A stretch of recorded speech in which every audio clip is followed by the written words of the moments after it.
The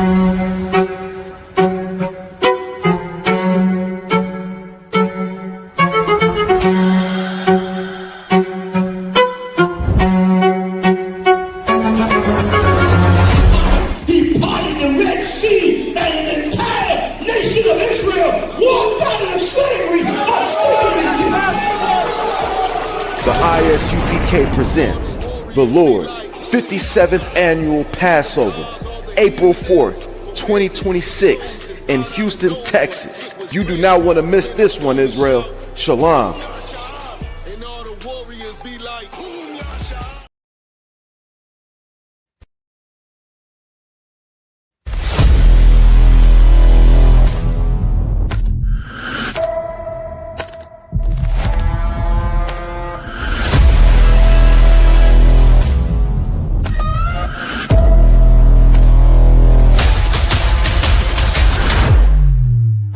I.S.U.P.K under Commanding General Yahanna presents the official itinerary for the 57th Annual Lord's Passover. Kickoff. Wednesday, April 1st, the lamb slaughter from 11 a.m. Followed by fun and games, basketball, three-point shootout. Can you hit the target in the archery competition? Then let's gather together ourselves and eat some lamb. Later that night, the dopest podcasts, the Round Table of Truth, Cross the Line Radio, and Let a Hebrew Speak. All going down from 8 p.m. Thursday, April 2nd, the annual Kiddies Party. It's all going down at Slick City Action Park from 1 p.m. to 4 p.m. Followed by Scripture Breakdown Class from 7 p.m. with 12 Shield General Mahayim. Friday, April 3rd from 8 p.m. the all-black party. You know how we get down. It's all going down at the BH Ranch, Houston, Texas. Saturday from 1 to 4 p.m. we will be hosting a brunch. Then the moment we've been waiting for all year, from 5 p.m. sharp, April 4th, the Lord's 57th Annual Passover. Followed by the Feast of Unleavened Bread. Sunday, April 5th from 7 p.m. The Passover and Feast of Unleavened Bread goes hand in hand, so don't miss it. Make your reservations, book your flights and hotels now. An entire week of activities for only $200. Go to ISUPK.com, pay your Passover fee now. Shalom. Hey, listen, brothers and sisters, man, if you like what you hear, hit the subscribe button, man. Subscribe to this channel. And also, please, go to ISUPK.com and pay your tithe. Drop me some cash so we can move around this planet like we need to, man, and do the things we need to do. Everyone west.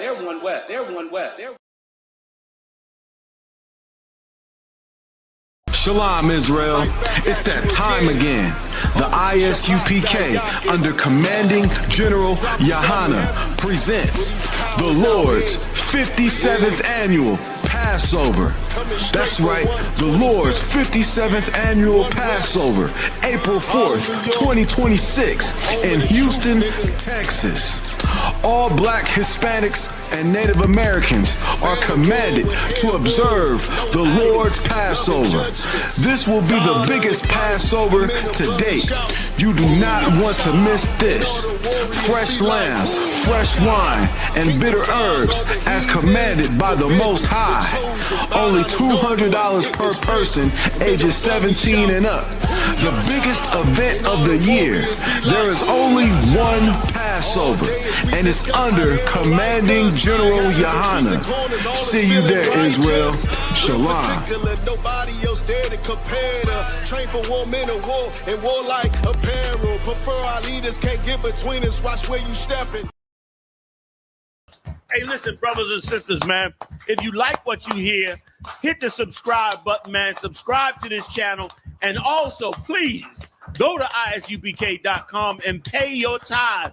Drop me some cash so we can move around this planet like we need to, man, and do the things we need to do. Everyone west.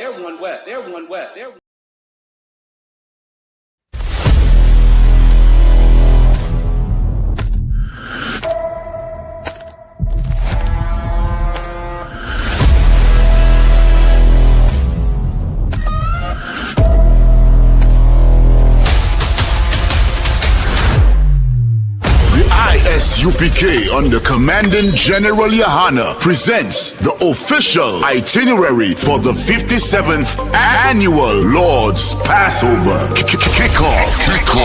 Wednesday, April 1st, the lamb slaughter from 11 a.m. Followed by fun and games, basketball, 3-point shootout. Can you hit the target in the archery competition? Then let's gather together ourselves and eat some lamb. Later that night, the dopest podcasts, the Round Table of Truth, Cross the Line Radio, and Let a Hebrew Speak. All going down from 8 p.m. Thursday, April 2nd, the annual Kiddies Party. It's all going down at Slick City Action Park from 1 p.m. to 4 p.m. Followed by Scripture Breakdown class from 7 p.m. with 12 Shield General Mahayim. Friday, April 3rd from 8 p.m. the all-black party. You know how we get down. It's all going down at the BH Ranch, Houston, Texas. Saturday from 1 to 4 p.m. we will be hosting a brunch. Then the moment we've been waiting for all year from 5 p.m. sharp, April 4th, the Lord's 57th Annual Passover. Followed by the Feast of Unleavened Bread. Sunday, April 5th from 7 p.m. The Passover and Feast of Unleavened Bread goes hand in hand, so don't miss it. Make your reservations, book your flights and hotels now. An entire week of activities for only $200. Go to ISUPK.com, pay your Passover fee now. Shalom.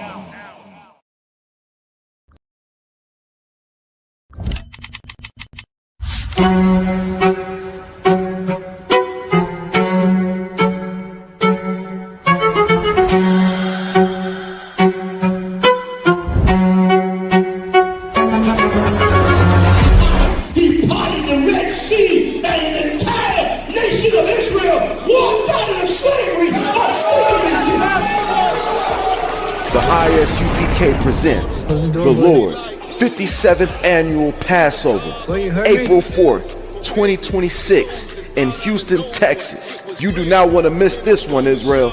Shalom.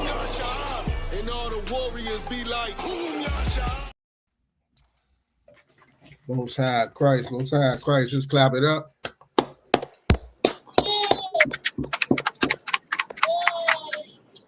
We're the I.S.U.P.K out of 1 West 125th Street, Harlem, New York, under Commanding General Yahanna. We're not affiliated with any other Israelite groups or Christian organization. We're not the Black Panthers. We're not Muslim. You know what I mean? We didn't just celebrate Ramadan and then go right back to business, sinning and doing selling drugs, everything that most of the people in the world do. And when we say in the world, we mean everybody. Everybody's Christian to us. You know what I'm saying? Because we actually follow the commandments. You know what I'm saying? As we all should do. That's why we're here today. Teach everybody not to act like the heathens. You know what I mean? Not to wear the mark of these beasts. That's the title of the class today. You know what I'm saying? The beast and his mark. You know what I mean? Learn a little and all about them. You know what I mean? We don't affiliate with any of them. Since 1969, we've been teaching the truth of the Bible that the so-called Blacks, Latinos, Native Americans are the true ethnic Jews of the Bible, and that the white man, the beast, is the devil that the Bible speaks of. The Bible calls him many things, and we're going to learn more about just that term because it's not just him. You know what I mean? But I'm priest and officer, Shapat Dayak. You know what I'm saying? Who we got in here with us? You know what I'm saying? We got newly raised Trooper Izan in here. You know what I'm saying? We got Trooper Nasawan in here. You know what I'm saying? We've been holding heavy ever since they came into the school. You know what I'm saying? Give yourselves a hand. Christ. Who else? We got the comments. You know what I'm saying? We got your choir in here, always checking in from the slave. That's what I'm talking about. You know what I mean? Use that time, for your own self. You know what I mean? Most High Christ. We got Simba 1 West up in here. Simba, we said Happy New Passover, Israel. That's not a custom of ours to say happy anything. You see what I'm saying? Just to let you know, we don't say Happy New Passover like Happy New Year. You know what I'm saying? That's a custom of the heathens to say happy this and happy that. You know, we bring in the Passover to remember what the Lord did for us. You know, the actual New Year, you know, what's today? The day is, let's see, Passover's on the 4th. It's a 31st, I believe. So maybe, what is that, the 21st or something like that? Would have been the day of the New Year. But it's not our custom to celebrate a New Year and say Happy New Year or anything like that. You know, we just bring in the Passover. We don't say, like they say, Eid Mubarak and all this, and Ramadan Mubaraks and all that. You know, we don't do all of that. We just bring it in. We make sure we gather together, you know what I'm saying, for the Lord's Passover where he freed us out of captivity. Matter of fact, let's get a Passover in hand. You know what I'm saying? The Lord and the Passover in hand. We about to, I see Nasawan on his way down in right now. You know what I'm saying? I know he got the whole crew. You know what I'm saying? Look, check this out. He's so righteous. He brought the whole crew with him. You coming. We in the truth. We going to the Passover. You know what I'm saying? That's right, Nasawan. You know what I'm saying? Azar coming down. You know what I'm saying? First Passover for you, right? Look. Con, I don't want con. Oh yeah, the Most High Christ. Look. You get. I can imagine what you about to go through. You just gonna be looking around like you in the. Like I'm just saying, like a kid in the candy store, like not candy store, but a toy store. Like, hold on, I can do that, and hold up, I can. What? What is he wearing? Oh man, hold on. We do this too. You about to learn our culture like it's no tomorrow. You know what I'm saying? And get the rest of whatever mark of the beast was on you. You know what I'm saying? Just seeing our culture for the first time. I remember my first Passover, like it was shedding off of me heavily. You know, all that worldly. They're like, dang, look at this right here. I actually had a problem a little bit with the attire, the garments, you know, the war garments. I didn't exactly like them, you know what I mean? But as I start seeing how we do it, I'm like, look at all the flavor that we doing. Damn. Look at that. That doesn't look bad. And, you know, it put me right in the spirit of it. You know what I'm saying? So Most High Christ for this Passover coming up. That's not something we say happy new to, you know what I'm saying? But just, you know, make sure you gather with us. Glad you're here with us right now, Simba. You know what I mean? You know how we do. Anybody else coming here?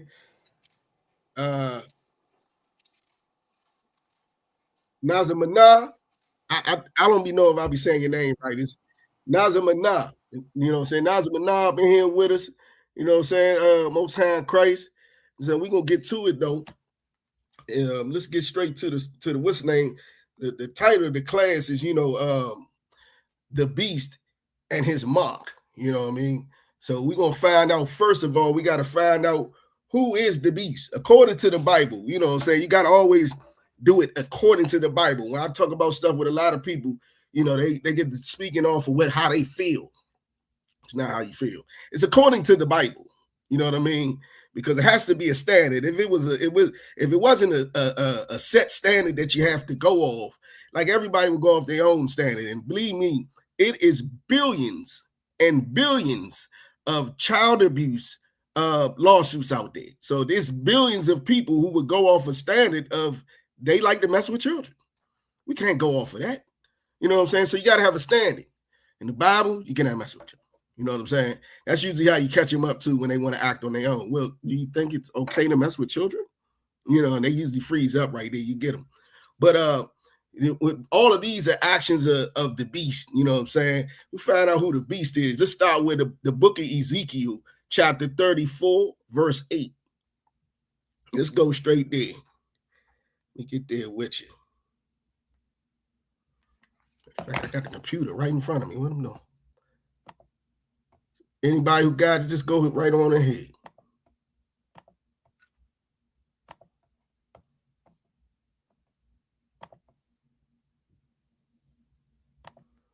Let me split my screen. Ezekiel, chapter 34, verse 8. As I live, saith the Lord God, surely because my flock became a prey, and my flock became meat to every beast of the field. Right. So this is the Lord speaking. This is the Lord speaking right here, right? And the Lord say, because my flock. So the Lord, The Lord has when he refers to his flock, does anybody know what he means by his flock? You can say it literally, or you know, the example he's given. I'd prefer both. If you answer it, you know, what is he speaking on? You got that, Nasser? I'm a con, sir. His flock is the lost sheep in Israel. Right. So, you know, the Lord has a chosen people. Yeah, you go, Kai Bob, his people, Israel. Also, he's referring to them as sheep. You know what I'm saying? Christ said the lost sheep of Israel. You know what I mean? The Lord calls his chosen people sheep. Because why would he call them sheep? Does anybody know? Why does he call Israel sheep? Blacks, Latinos, Native Americans. Anybody know? That's right, Nazamana. I'm getting better at the name. Israel being his sheep, his people. That's correct.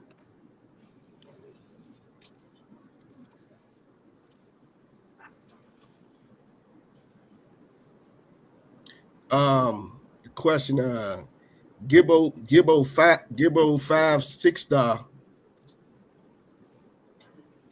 What do you think of faithful to God saying we are not Israelites? That devil. I don't know who faithful to God is. You know, if you probably could type in there, you know, but like if he's a devil, I mean, we if you being here in class, you know that we teach that the devil means liar. And if you're already calling him a devil, you believe him to be a liar. So I wouldn't go off of anything he speaks on. I wouldn't even concern myself with it. You know what I mean? But the water for the comment, I mean the question, you know what I mean? So I was at with the flock. So does anybody know why he says Israel is he refers to us as sheep? No, I give it to him for time's sake, because we need a shepherd. Without a shepherd, we are lost, just like Christ said. And you know what we got here in these times, well, pretty much since back then too. Our leaders always lead us astray. They don't work for us. They sell us cheap. And because we don't have shepherds who lead us the right way, we are always lost, like sheep would be. You know what I'm saying? So, you know, that's what it was. Nazamana, we are to follow him. Yeah, but, you know, like he calls us that because we need a shepherd. And our shepherds have let us down, so you can see we're lost like sheep would be without a shepherd. You know what I'm saying? So back to what you was reading, Nasawan. Because there was no shepherd, either did my shepherds search for my flock. Hold but on. the shepherd. Hold on. Verse 8. Come on, sir. Want me to start over, sir? You can start over. Bubba shot.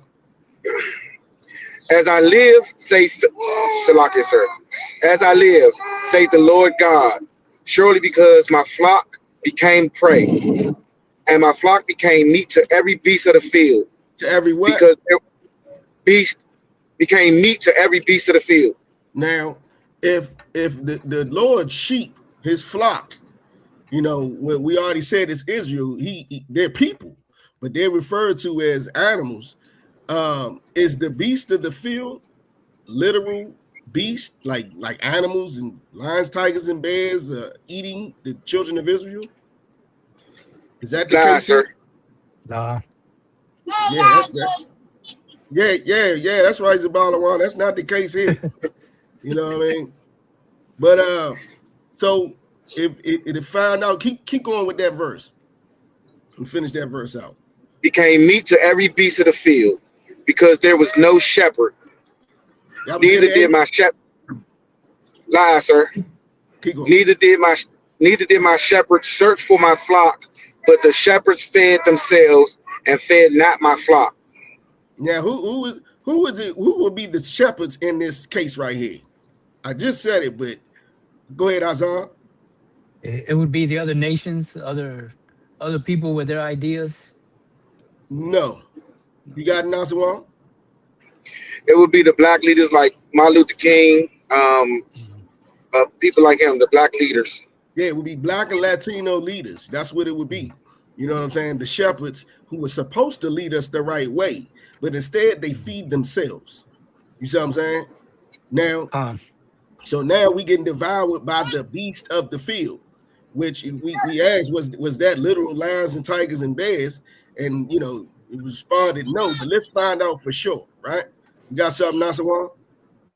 So, like I said, would that be the Christian pastors too? Yeah, that's what we're talking about. Black leaders, religious, black religious leaders.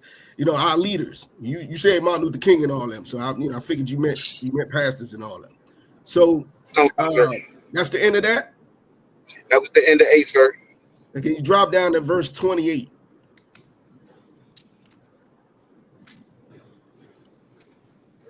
Ezekiel chapter 34, verse 28.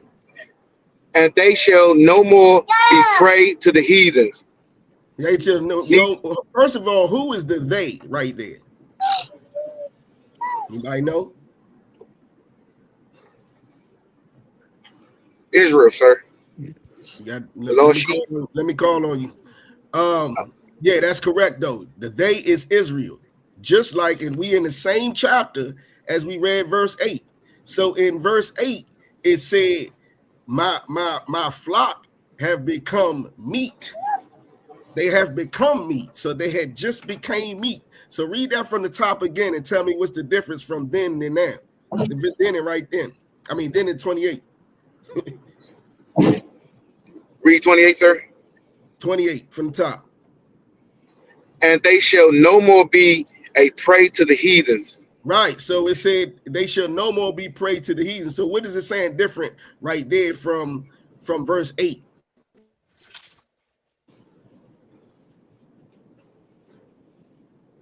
You don't notice it?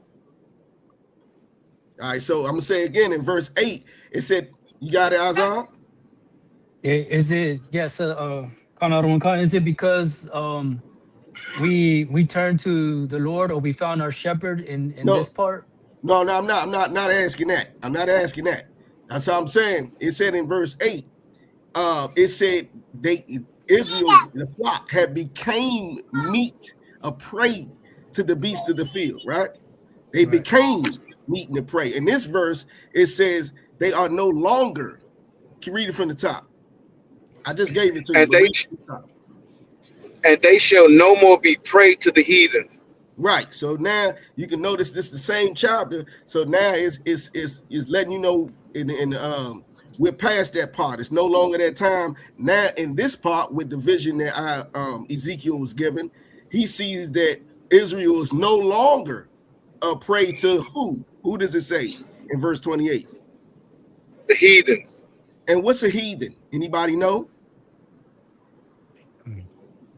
Anybody know what a heathen is? Isaiah, you got him? People outside of Israel. People. Every other not our people. Yeah. Not our people. Every other people, all the other nations, everybody else except for blacks, Latinos,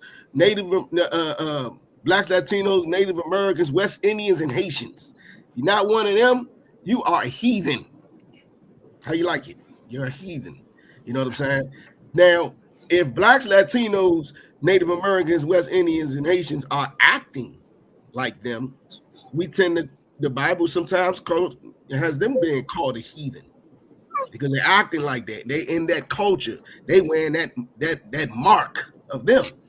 You see what I'm saying? So now it says, so you said heathens were people, right? So what did we learn different from verse 8? In verse, what you got? What you got now? That the beasts are the heathens. They are people. The heathens. They are people. The beasts are people. They not literal lions and tigers. You know what I'm saying? So is that the end of that? Is that the end of that verse right there? Sir. All right, let me rest it of it. Neither shall the beast of the land devour them, but they shall dwell safely, and none shall make them afraid. It sounds like the Lord once again has delivered us. You know what I'm saying? Ezekiel has seen it all. He's seen us being a prey to these heathens, these other nations, and then it came to the point where now he done seen us being delivered from them. You know what I'm saying? But the whole point being, the beast are people, right? You got all kinds of examples of that. Give me Isaiah 56, verse 8.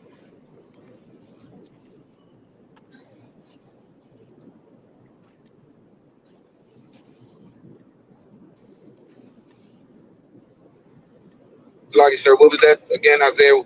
56, verse 8. I have it, sir. Go ahead when you got it.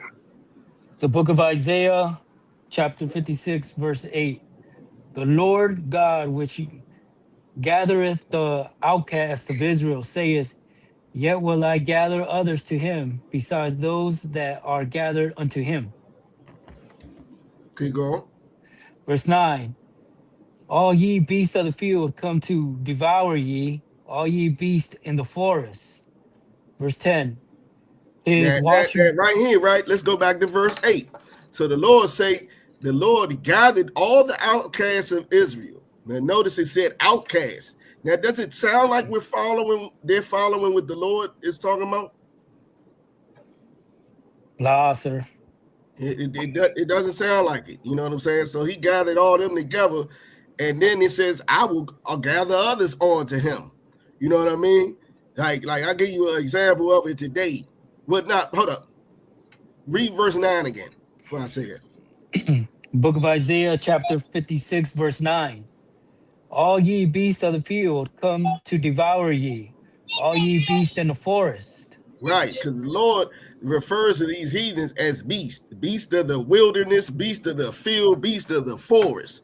You know what I'm saying? Now, like I said, to give you an example of it today. Like he gathered us all together, you know, at the outcast, you know what I mean? And he didn't put others beside us. Then he goes straight into ye beasts of the field come to devour. Let you know that the Lord is the one who put these heathens on us. You see what I'm saying? You're not doing what the Lord said to do. You're going to come up short because the Lord, he uses these heathens as our whipping stick. You see what I'm saying? These beasts, he uses them. You know what I'm saying? Give you a good example of that. All you got to do is go outside and go to the latest shopping center, the closest nearest shopping center, shopping area where you at. And you'll see beasts devouring us.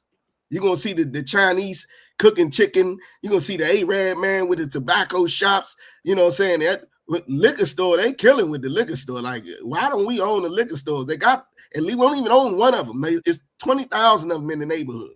We don't own one of them. They got the gas station. They got that sold up, got that on lock, where they selling all of the paraphernalia that you need for all the drugs that these beasts put in our neighborhood. You know what I'm saying? They would devour you in a minute. And then when the property value get too low, he gonna gentrify that.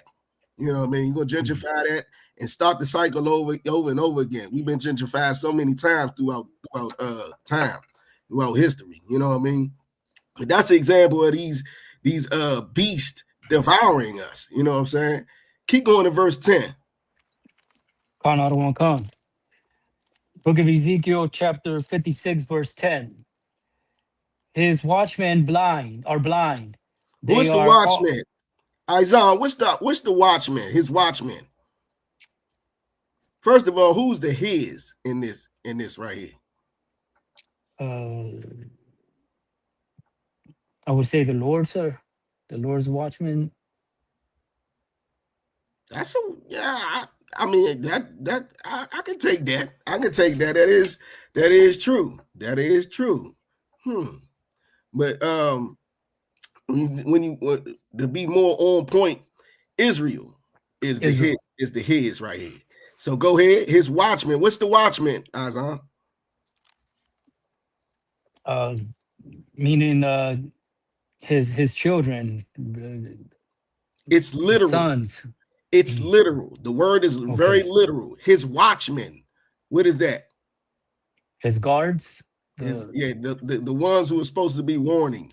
the watching, like what they back in the day, they used to have somebody on the tower just looking out. That's a watchman. You know what I'm saying? Even criminals, you know, say this, sit right here and watch out. That's a watchman. You know what I'm saying? I don't condone anybody being the watchman for a crime. Just let you know. His lookouts. Yeah, that's right. His watchmen, go ahead. His watchmen are blind. They are all ignorant. They are all dumb dogs. They So cannot bark. what would that mean? What would that mean? Something about they all dumb dogs. Anybody? Means they're mute. Like they don't say anything. Yeah, and what's the dog? What is a dog for? For warning. Right. So they don't even warn. They don't never say nothing. They supposed to be watching over Israel, right? But like in verse 9, these beasts are coming and devouring. The Lord put them on them, and the watchmen don't even say nothing. Who are the watchmen in this in real time? Who are the watchmen? Disobedience to the call. I wouldn't say disobedience. Oh well, yeah, you can say that because if that's their calling, I get what you're saying. Fiery furnace. If that is their calling to be a watchman and they're not doing it, that is being disobedient.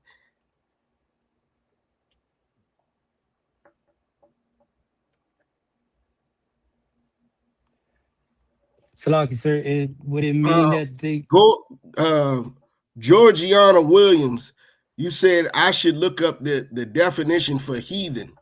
In the Blue Letter Bible, it's people other than matter of fact, anybody got the Zondervan? Not someone. Nah, I got your Zondervan, damn it. No, I gave it to you last night. You got your Zondervan on you? Salaki, sir, it's in the trunk. It's in the suitcase in the trunk. No sweat. Can anybody look up heathen in the Zondervan Bible Dictionary? If not, I got it.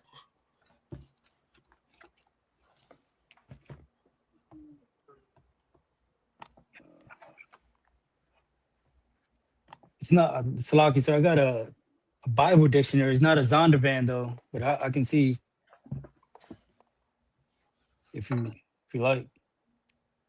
What you got? Let me hear it.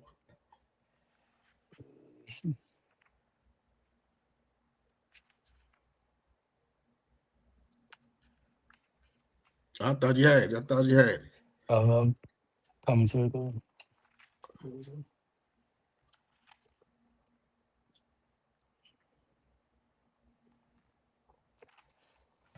Let me go to it. Got to be quick on that draw. You might be at camp. We might be in the middle of a battle. Matter of fact, this is a battle right now. Georgiana Williams is contesting. You're supposed to be quick on that draw. Sir. Now, you know, outside, you just getting in the game, but let you know you got to be quick on that. You know what I'm saying?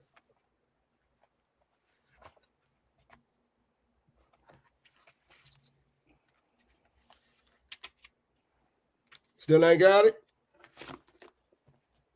It's not in the dictionary that I have. It's not a Zondervan. That's why. No sweat. I'm going to look it up right quick.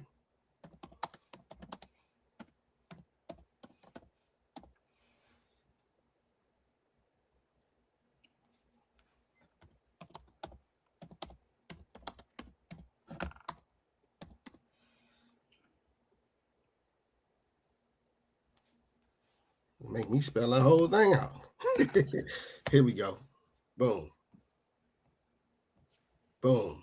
Heathen in the Zondervan Bible Dictionary. Is they gonna give it to me? Come on.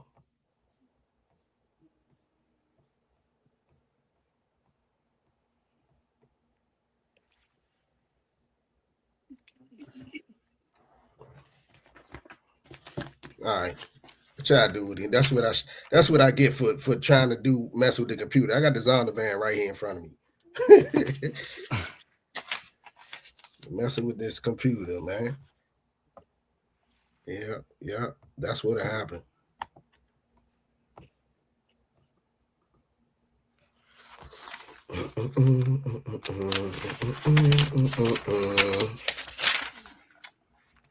See, what you doing right now, Georgiana, is okay, no contestant, most high in Christ. But when you looking up the heathens version of heathen, they're not gonna tell you the truth. I found a definition, sir. In the Zondervan, It's a Google search. I've typed in. that's the same thing as what Georgiana did. You know what I'm saying? Let me just go ahead and find it real quick. What's crazy is I need some more light too. Salaki, real quick.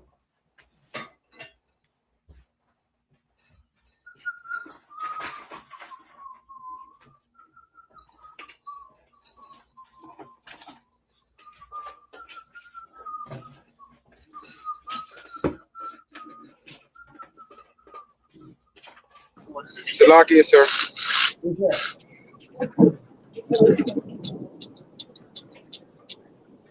What you got?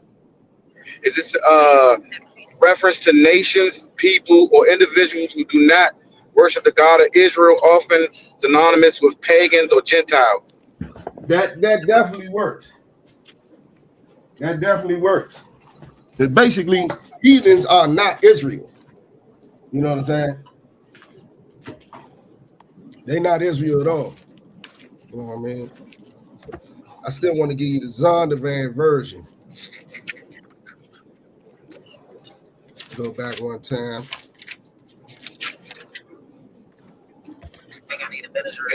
Salakia, sir.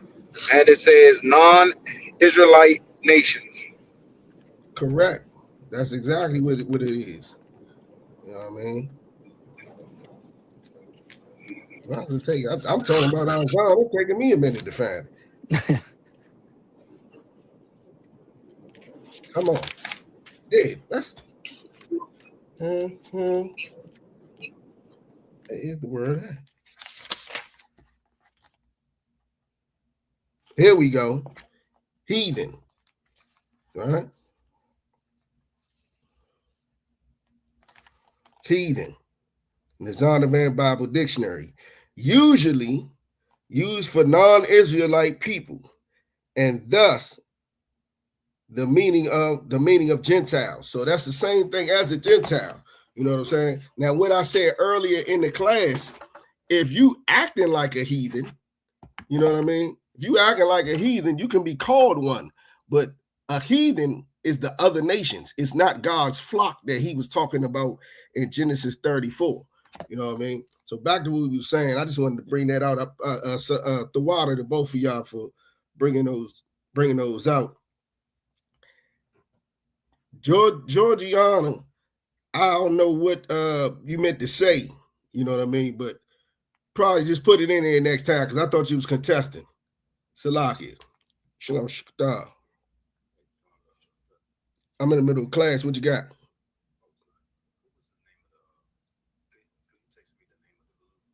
No sweat. Shalom, Lord Christ. Salaki for that one. About to say, so right back to what we was doing. We was at Isaiah 56.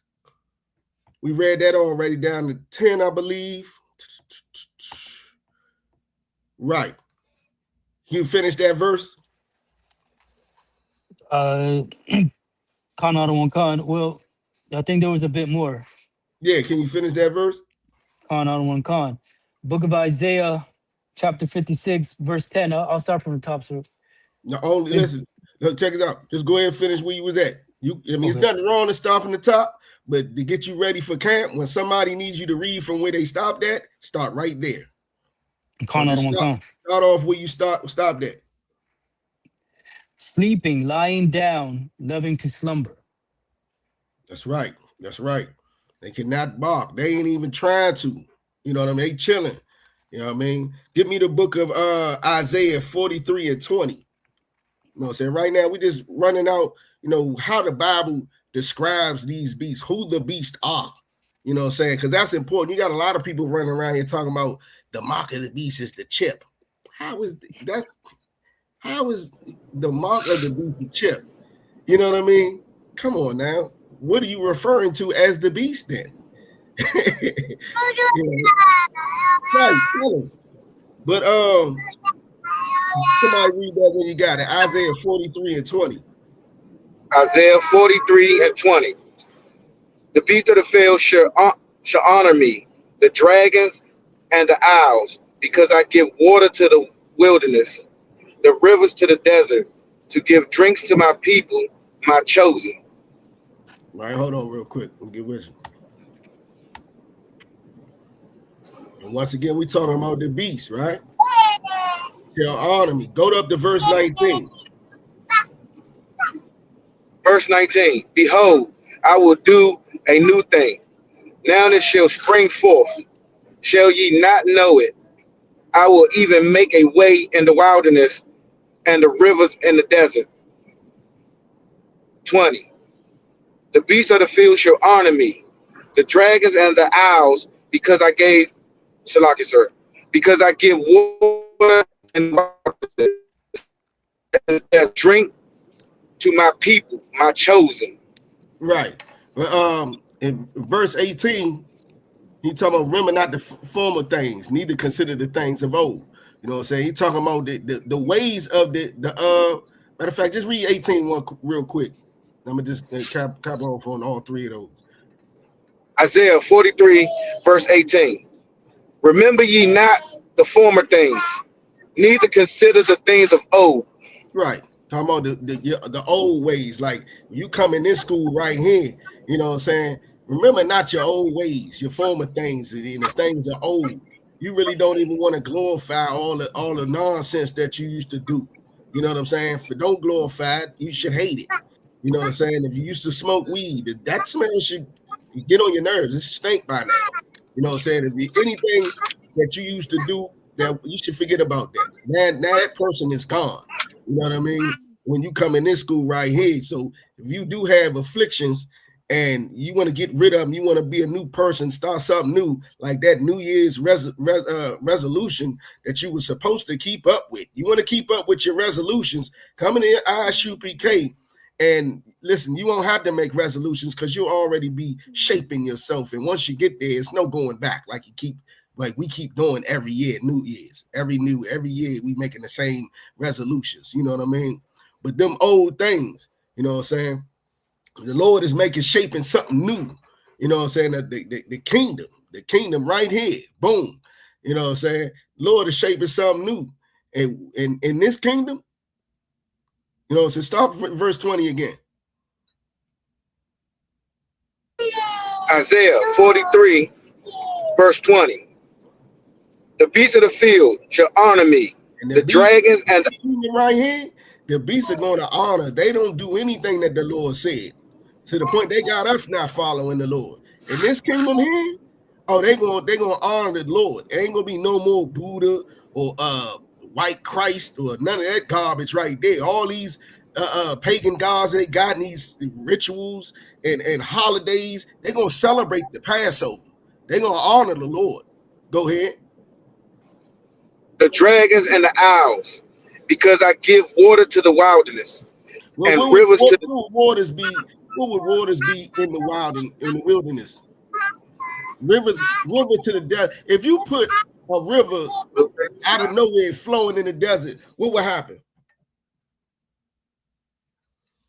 What would the water bring? Anybody? Life, sir. Life, exactly. It will bring life. The Lord will bring life. What did Christ say sin was? So bad. Transgression of the law, sir. Let me call on you, but that is true. But what did Christ call it? Go ahead, Nasawal. Death. He called it death. So you know, sin is transgressing the Lord's law, statutes, commandments. You know, Georgiana, it was the opposite. He called it death. You know what I'm saying? He called sin death. But I guess I don't know if you're jumping ahead. But yeah, good answer. I'm gonna take good answer anyway. But so in this case, the water being life, what is the water? in this new thing that the Lord, this new thing which is would be the kingdom. What is the water? If sin is death, what is the and you just answered said, you got your hand up. Go ahead. The truth, the keeping Hey, the sir. law. Oh, Yeah, the law, statutes, and like commandments. That's what that would be right there. You know what I'm saying? In the kingdom, you're gonna follow God's laws. You know what I mean? Yeah, that was correct, Georgia. I figured so. You just responded to the water because I think I did ask that at one point. The water. Da-da-da. So go ahead, start from the waters in the wilderness and go ahead. and the rivers in the desert to give drink to my people, my chosen. Right. So so we can and not literal drink, but if you getting this water right here, you won't thirst, you won't have a need like that. And once again, he says, "My chosen." You know what I mean? But eating the beast, the Lord, I'm letting you know, the Lord refers to these other nations as the beast. The beast are these other nations. You know what I'm saying? In the Bible, all throughout the Bible, refers to them as that. You know what I'm saying? That when we talk about the mark of the mark of the beast, is really talking about a main beast. Give me Genesis 3:1.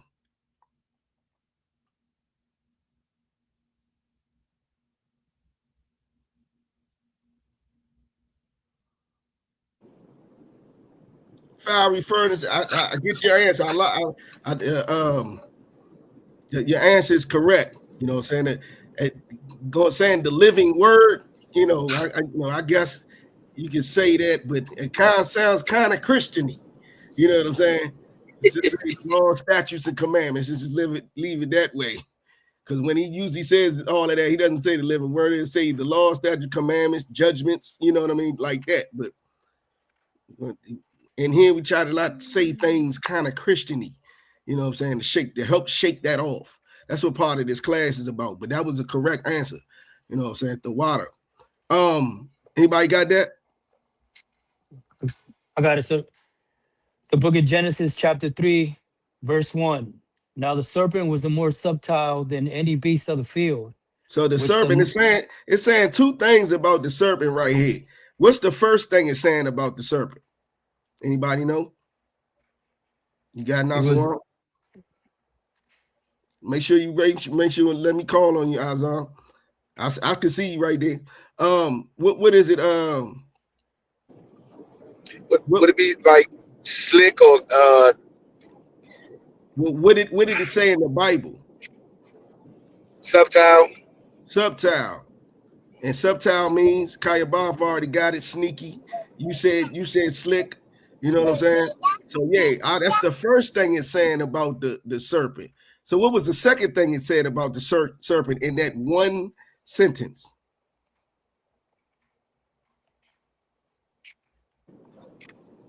Got Nasawan? He was more subject to any beast, any other beast. So he was a beast too. Right. It's also saying he was a beast of the field. You see what I'm saying? And as we just went through in Ezekiel, if you're joining in late, we just went in Ezekiel 34, verse 8 says, Israel became a beast, a prey to the beast of the field. And in verse 28 in the same chapter, it said that Israel was no longer a beast to the heathens. So that one is still that the beasts of the field are heathens, which are people. So now that we at Genesis, we're talking about that serpent. Everybody knows the serpent. Oh no, he was in the garden. You know what I mean? That guy.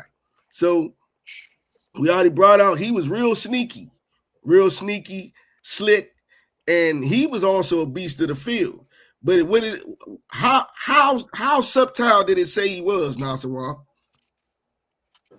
More. He was more subtle than any beast of the field. So you could put together, saying,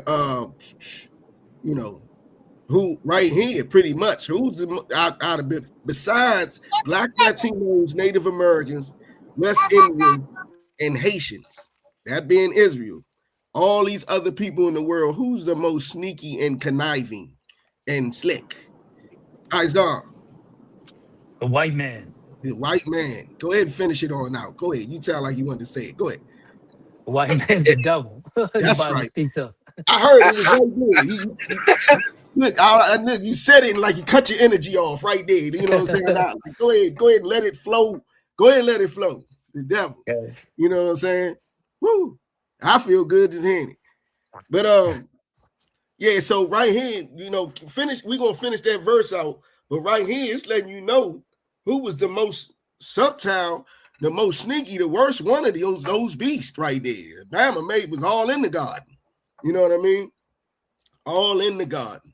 And when it's speaking of the garden is basically saying like the best part of the world. That's what it means by the garden. Eden is another word for earth. You see what I'm saying? The whole earth is Eden. The Garden of Eden would be the best part of it. And that right there, if you go by the rivers that surrounded the garden in multiple books in the Bible, in Genesis, you know what I'm saying, a few books in the Bible say something. But about the rivers. But those rivers are surrounding the Middle East. The Middle East, our homeland, Jerusalem. You know what I'm saying? That is the best spot on the earth, basically what it's saying when it says the Garden of Eden. You know what I'm saying? Yeah, the serpent was up in there. You know what I mean? If I could go ahead and finish that verse out real quick. And he said unto the woman, yeah, hath God said ye shall not eat of every tree of the garden? Verse 2. And the woman said unto the serpent, we may eat of the fruit of the trees of the garden. Verse 3. But of the fruit of the tree which is in the midst of the garden, God hath said, ye shall not eat of it, neither shall ye touch it, lest ye die. Right. And what is death again? Sin. Right. So, in a nutshell, you know what I'm saying, I would have to pull more scripture to show you, but the trees in the garden, it's like we talk like that today. The trees, like your family tree, like these were other nations and their cultures. You know what I'm saying? Like when it says Adam and Eve covered themselves with the leaves of the trees. You know what I'm saying? They were covering themselves in another culture of the heathens. You see what I'm saying? Like, give you an example. What's another example? Oh yeah, okay, yeah. We just supposedly just seen them celebrating Ramadan. The streets of Philly, the streets of Chicago, New Jersey got a big black I would say black American community of black Muslims. You know what I mean? That would be covering yourself with the leaves of the trees. You see what I'm saying? Just like your children. Your children come in the house wearing clothes you ain't never seen before, and you don't like them. You're like, hold on, boy, them pants are too tight. You know what I mean? Or like, Shaw, the girl, I can see your bottom. Your bottom's hanging out. You know what I mean? Coming in and you looking at them like, what do you have on? What are you talking about? What are these words that you are saying? You know what I'm saying? That's, you look at that in sense of how the Lord looked at Adam and Eve when he saw them covered with the culture of these heathens. You see what I'm saying? But back to it, that serpent, he was definitely the beast, and he was definitely the beast that we need to be talking about right here. He's that serpent. That serpent that's all through that was all through this drink that basically started off, got God's chosen to not do what the Lord said. You know what I mean? And like I said, experience death, it didn't mean like literal. It's, the sin is death. So you'll end up dying from something that's not natural. You know what I mean? Give me the book of Job, chapter 9, verse 24. Because the Bible calls these all different types of things. You know what I mean? Shalom, Gary Owen. You know what I'm saying? Shalom, just starting paint. Yaz 08. We got Officer Kagar Moth up in here. Adolphus Last up in here. Let's see if anybody else came up in here. Shalom to all of y'all. What you got? Anybody got it? Khan. This is the book of Job, chapter 9, verse 24. The earth is given into the hand of the wicked. All right, so the Bible's talking about the wicked. Though y'all know, y'all who been in class all the time, you done heard this. Other than we should be able to fly straight through this. It said, if you didn't already know who the wicked is, by that part right there, the earth is given into the hand of the wicked. So that means that the first of all, it said it was given to. They didn't take it. They didn't earn it. It was given to them. And who can give the earth? Naswan. The Most High. The Most High. Let you know. The Most High is the one that put them on us, like we read earlier. You know what I'm saying? The Most High is the one that sits these beasts on us. You know what I mean? Come devour. You know, so the Most High gave them the earth. That's how they was able to get over top of us and devour, right? So if you didn't know from there, you know what I'm saying, you just look at who runs the earth. And the Bible calls them the wicked. But if you didn't know from there, keep going. He covereth the faces of the judges thereof. Right. He covered the faces of the judges thereof. You know what I'm saying? So if you wanted to know who the wicked is, you just had to see who covered up the judges' faces. Who were the judges? Anybody know? First of all, what do you have to have to be a judge? In this world, in any way. What do you have to be a judge?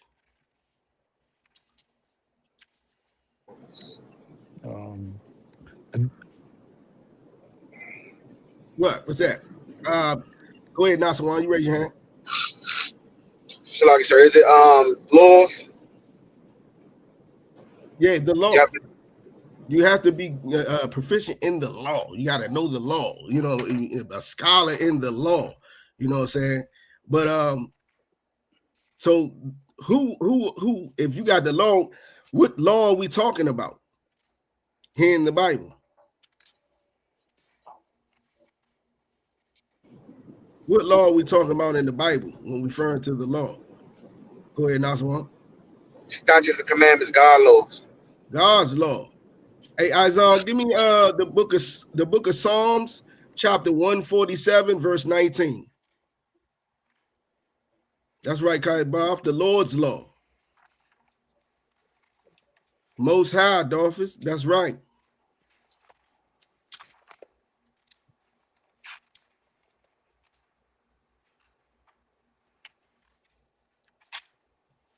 Psalms 147, verse 19. Start right there.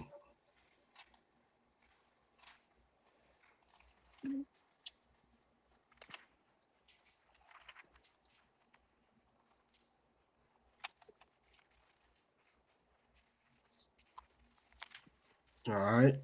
Yeah, we looking at who the judges are. You know what I mean? And this is proof of who the judges would be. You gotta have the Lord's law to be a judge. Go ahead, you got it. Khan. The book of Psalms, chapter 147, verse 19. He showeth his word unto Jacob. Who he showed to? Jacob. But who was Jacob? Jacob was the forefather, the progenitor of blacks, Latinos, Native Americans, West Indians, and Haitians. You see what I'm saying? I need to get specific, so we don't leave nobody out. That's who he gave his law to, Jacob. Go ahead. His statutes and his judgments unto Israel. Right, all of it, even the judgment. You know what the outcome is going to be, the punishments, all that onto Israel. You know what I'm saying? Like in the book of Amos, when he say he talking about Israel, and he said, "You only do I know of all the families of the earth. Therefore, I will punish you for your iniquities." He ain't say nobody else. Israel only knows his judgments, right? That's why our oppressor can be the biggest unaliver, you know what I'm saying, running around here just starting wars just so he can hide the fact that he is a child abuser. You see what I'm saying? You know, they believe me. Jeffrey Epstein, he was a Jewish man. Why do you think Trump's so eager to help Israel? Yeah, his Epstein's government was Israel with the Israelis. You see what I'm saying? But they can be the biggest unalivers, drug dealers, all that. And you know, it seems like they're on top. Like, you ever wonder how they rule, they run in the world, but they the most wicked, crazy people, you know what I'm saying, that you could ever find. They don't do nothing the Lord said, right? Well, that's because the Lord is punishing us. Look what we are, trying to be like them. You know what I mean? Go ahead, go to verse 20. Verse 20, the book of Psalms 147, verse 20. And he hath not dealt so with any nation. Right, he ain't And dealt with as nobody else like that. He don't even get down with nobody else like that. He don't really care about them, to tell you the truth. You know what I mean? Not even it. He don't care about them enough to punish them. You show me a parent that don't punish or do nothing to their kids, they don't give a damn about them. You know what I'm saying? Let you know that they not the Lord's kids. You know what I'm saying? They not his chosen, his favorite. Keep going. and as for his and Yeah, as go for ahead. his Salaki, and as for his judgments, they have not known them. Right. Praise ye the He ain't Lord. punishing them. He ain't punishing them for that. You can stop right there on that one. Go back to who had Job 9 and 24.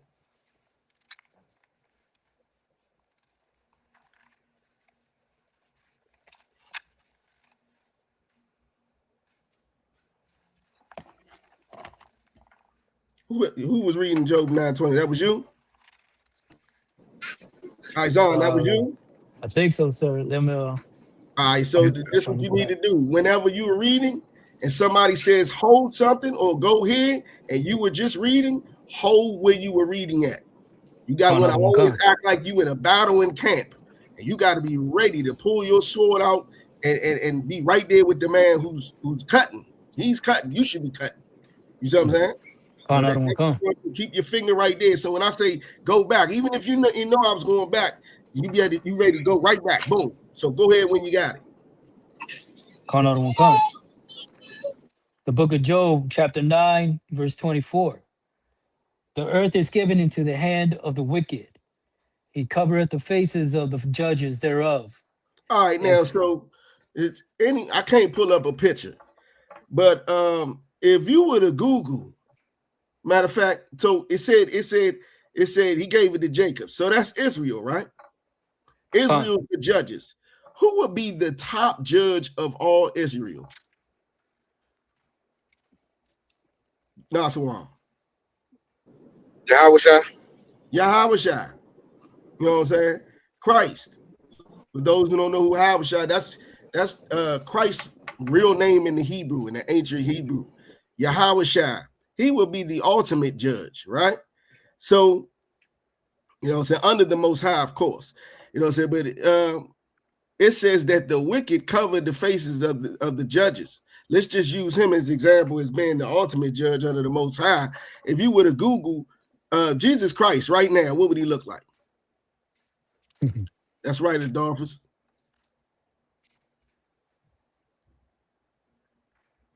What would he look like? Anybody? Isaiah. He looks like a white man. Yeah, so, a hippie white dude. Yeah.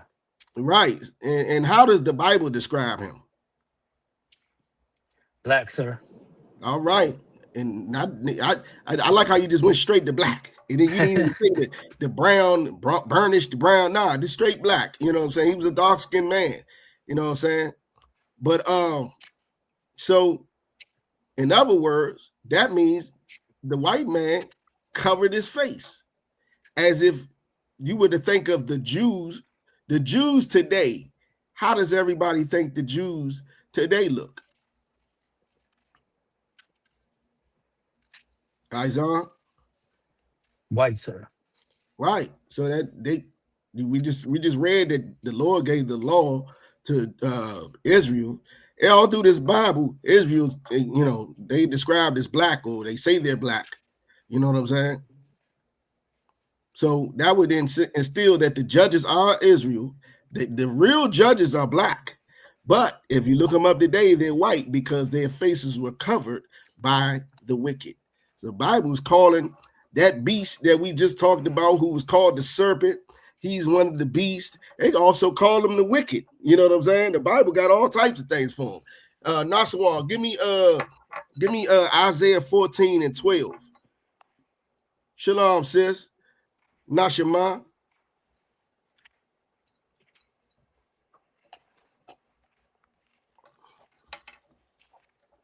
Go ahead when you got it. But this Bible talk all about them. You know what I'm saying? But just know that he is that beast. These heathens are the beast, and there's a main beast. You know what I'm saying? The wicked. Calls him the wicked. Truthfully, our oppressor got all types of names he's been called in this Bible. Go ahead. The book of Isaiah, chapter 14, verse 12. How art thou fallen from heaven, O Lucifer, son of the morning? Here we go. Here we go. Lucifer. Who's Lucifer? Anybody know who Lucifer is? Most Christians know. You got eyes on? He was the king of Babylon. No, that is incorrect. That is incorrect. That's kind of a shock. You know, so but I'm proud of you because it sounds like you never went to church. Somebody went to church, you know it quickly. Anybody else? Who's Lucifer? You got Naswan? Well, the church says the devil.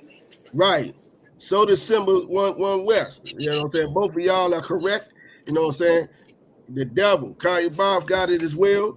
Lucifer would be the devil, right? So keep reading. It say have fallen from heaven. Go ahead. O Lucifer, son of the morning. Yeah, how art thou? Shines brighter than anything, like the sun in the morning. Keep going.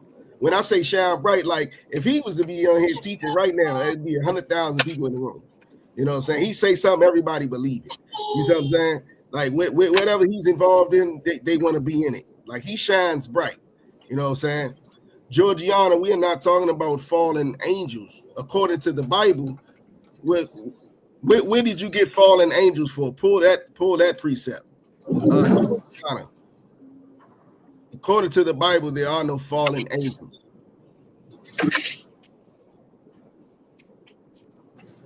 And are you saying that Lucifer in this verse is talking about he's a fallen angel?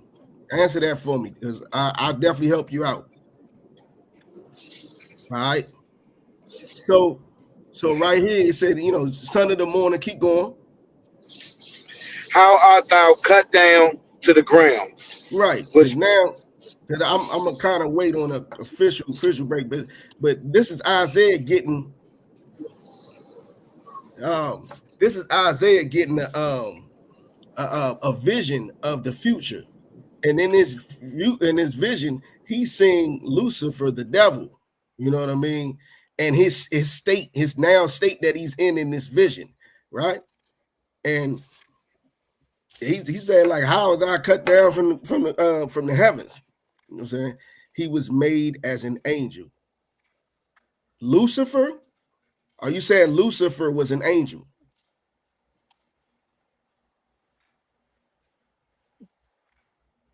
I'll give you a second because I know it's a delay, but I'm about to help you out. I'm gonna help you out in this chapter, and then I'm gonna help you out somewhere else too, because the Bible does not speak of fallen angels. That's the church. The church speaks of fallen angels. So I'm gonna show you exactly what the Bible says, if you would like me to. You know what I'm saying? So he was given a vision of this Lucifer fallen. Lucifer is the devil, right? So keep going. Which did awaken the nations. All right. So yeah, you said okay, Georgiana. So we're just gonna keep following. All right. So now I'm gonna go ahead and say about verse 12. So in verse 12, for time's sake, heaven in the Bible is rulership.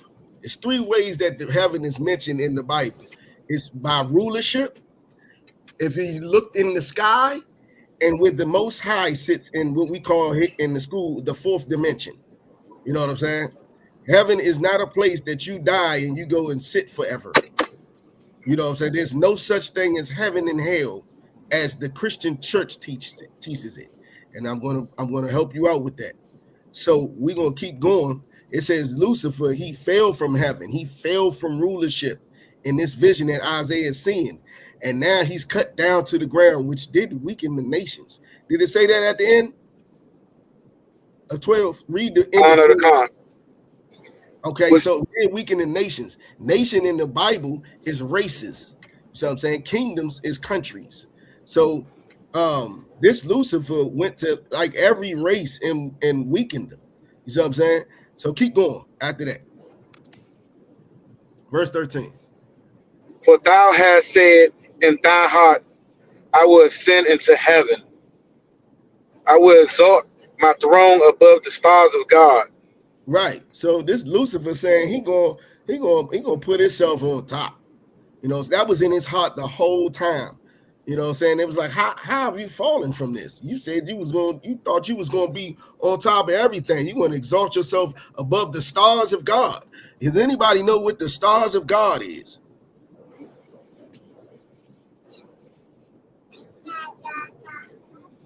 Knock yourself out if you know it. We're trying to flow through this class. No? Anybody? Okay. Well, all right, we talking about the stars of God. What's the stars of the NBA? You got to write Adolphus last. Israel. But I'm gonna cut it short, just go straight to it, right? The stars of God is Israel. Just like in the NBA, the stars of the NBA, LeBron James and all that, they glorify the NBA. The stars of God glorify God. You know what I'm saying? That's the favorite, the Kaiboff, the children of God, Fat Jah, you know what I'm saying? Nashima, not the angels. And Nashima, you said could it be fell from a high position? That's exactly what falling from heaven is. So let's keep going. Go ahead. He said he's gonna sit above Israel. Who God's favorite, he's going to be above Israel, where all through the Bible God favors him and said Israel shall be on top. Where this Lucifer says I'm going to be on top. Keep going. Next verse. Sit also upon the You're breaking up. Say it one more time.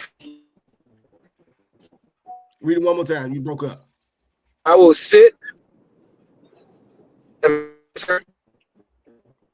Isaiah, go ahead, grab it. Just till you get past that zone wherever you at, because you're breaking up. For thou hast said in thine heart, I will ascend. We on verse 14. 14. I will ascend above the heights of the clouds. I will be like the Most High. Yeah, he want to be like God. He want to tell you can unalive your babies. You know what I'm saying? He gonna tell you that you can go ahead and get smacked if you want to. You know what I'm saying? No, my bad, I'm using DC slang. You know what I'm saying? You can get high if you want to. You know what I'm saying? He want to tell you, he want to make it so you can do whatever you want. He want to be like the Most High. He want to be able to rule the entire world and all this, that, and the third. He want to call all the shots and act like he's the Most High. Keep going. Verse 15. Yet thou shalt be brought down to hell, to the sides of the pit. That's verse 14. That was the end of verse 14. What I read.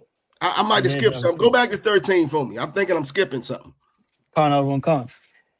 Verse 13. For thou hast said in thine heart, I will ascend into heaven. Mm-hmm. I will exalt my throne above the stars of God. Mm-hmm. I will sit also upon the mountain of the congregation in the side of the north. That's what I was missing right there. So he said he also gonna sit in the side of the north among the congregation. What's the congregation? What is a congregation? The people of Israel, sir. Yeah, that would be the congregation, the Lord's congregation. He said he's gonna sit amongst them in the sides of the north. Anybody know where we are right now? Go ahead. On the sides of the north. And that would be known as America. What part Babylon. of America? What part of America? North America. North America. North America. Right. In the sides of the north. Now drop down to Isaiah. Drop down to verse 16. This is going to help you out. Georgiana, this is going to help you out right here. You said that Lucifer was an angel, right? He was an angel. Let me scroll up. I want to see exactly what you said.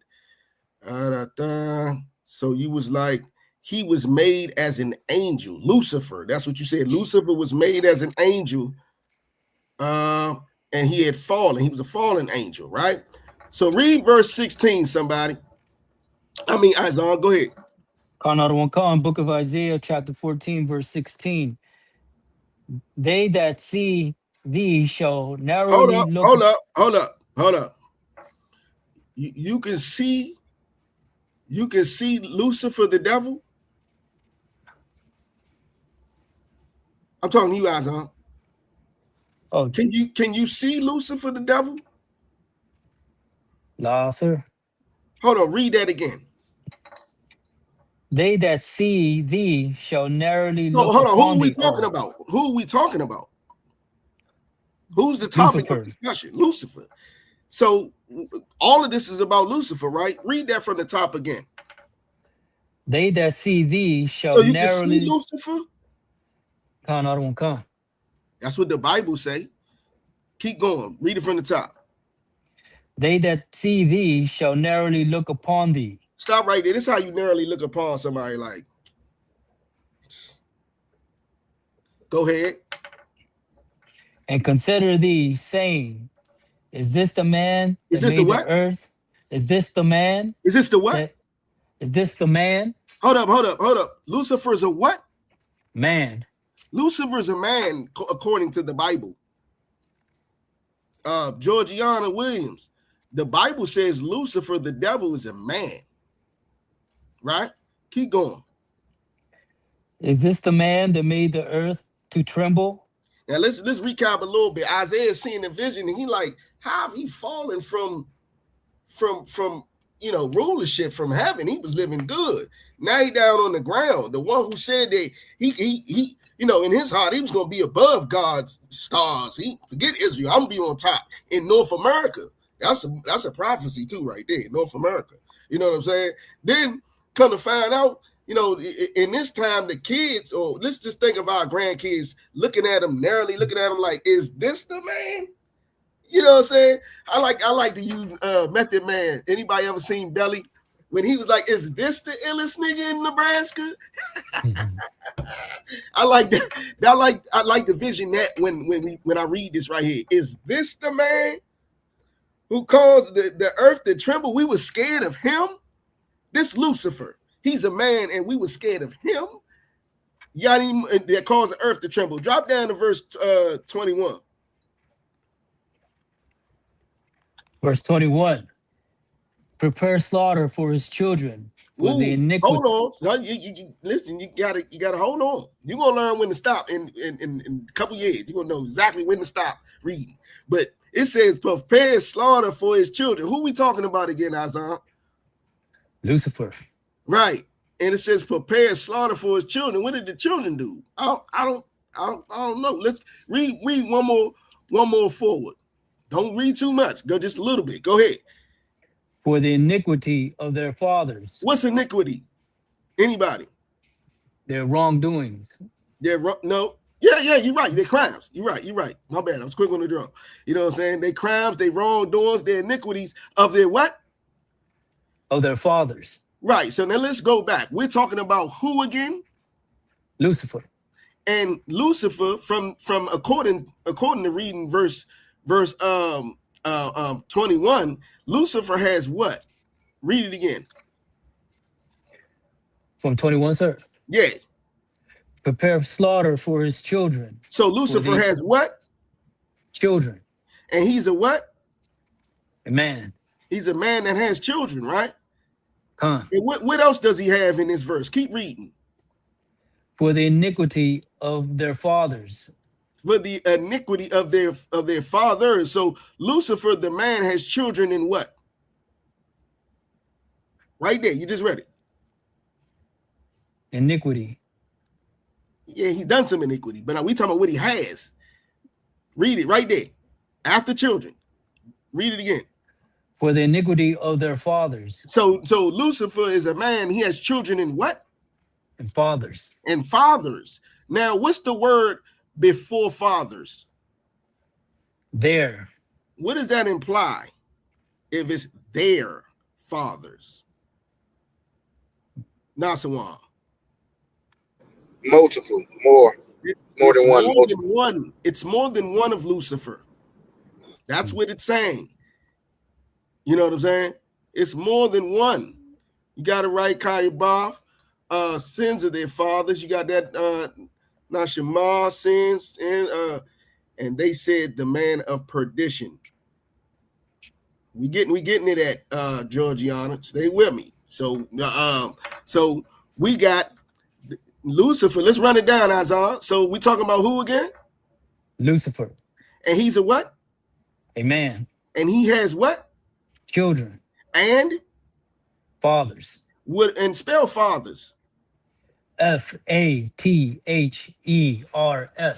And that the S means what? More than one. Plural. More than one. You know what I'm saying? It's more than one Lucifer. Keep going. That they do not rise nor possess the land. Because when they rise and possess the land, well, first of all, when it says that they not rise, it's going to be a time where you're going to have to go in a museum to see a white man. You see what I'm saying? It's going to be a time when you have to go into a museum to see a white man. They will not rise anymore. Like we keep coming back, as the Bible says. Reincarnation is what the Bible says. There is no heaven and hell, sis Georgiana. There's no heaven and hell. Reincarnation. But at this time, the Lord's saying you ain't gonna be rising no more, nor possess the land. Because when you possess the land, you beast. You know what I'm saying? Little kids can say they want to be whatever gender they want to be. People are messing with little kids. You see what I'm saying? Let's get back on that one, because there's a lot that Epstein Island and all that pizza they was eating is terrible.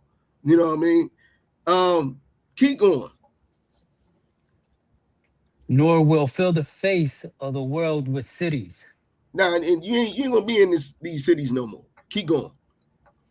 Verse 22.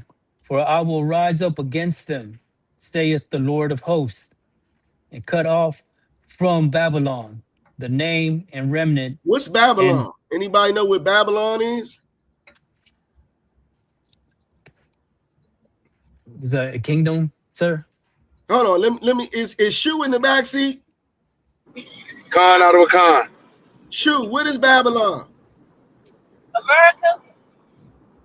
Yeah, but what does it mean? You got that right, Adolph. Both of y'all got it right.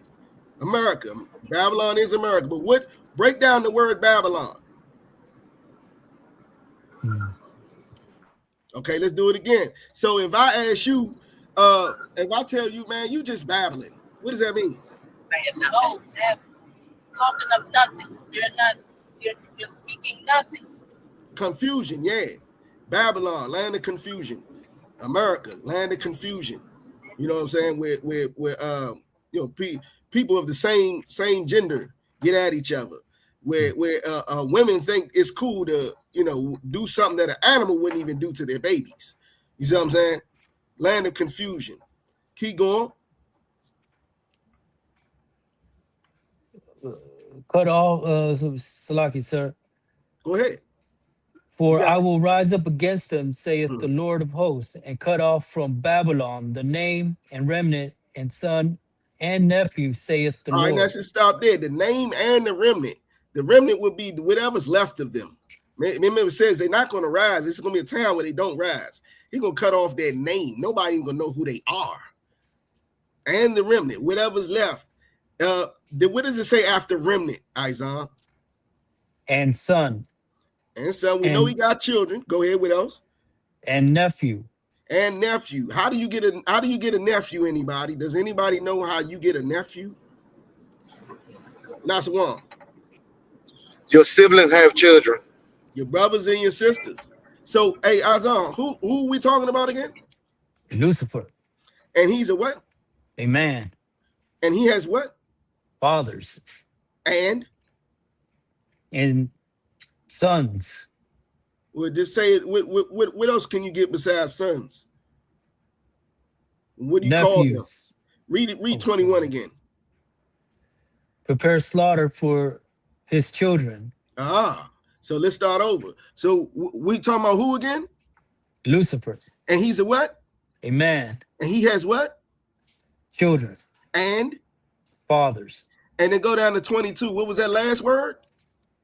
son, And nephews. so if he has sons and nephews, that means that he also has Siblings. siblings, brothers and sisters. The white man, woman, and child are the devil that the Bible speaks of. They are Lucifer. You see what I'm saying? That was one part of it. What is Georgiana? Hey, somebody give me the book of Job, chapter 1, real quick. We're gonna try to run through this part real quick. I got more to go. I got to get to the mark of the beast. We talk about the beast. You know, this was a part of it. So your question, your statement ran right into what we were doing anyway. So that was one part of it. I want to show you something else though. I want to show you the part that you spoke. You said fallen angel, right? And then the second part was you said that he was made as an angel. So Lucifer, as we read, is a man who has children, fathers, nephews, brothers, and sisters. You see what I'm saying? So he wasn't made as an angel, not Lucifer. But we're about to read something on comment on what you spoke of as fallen angels. Go ahead. Anybody who got it? It's the book of Job, chapter 1, verse 1. There was a man in the land of Uz, whose name was Job, and that Drop the man verse was 2. Khan. And there were born unto him 7 sons and 3 daughters. Drop the 3. My bad. I should be following. Let me go ahead. Verse 3. And his substance also was 7,000 sheep and 3,000 camels. Yeah, Job had that bag.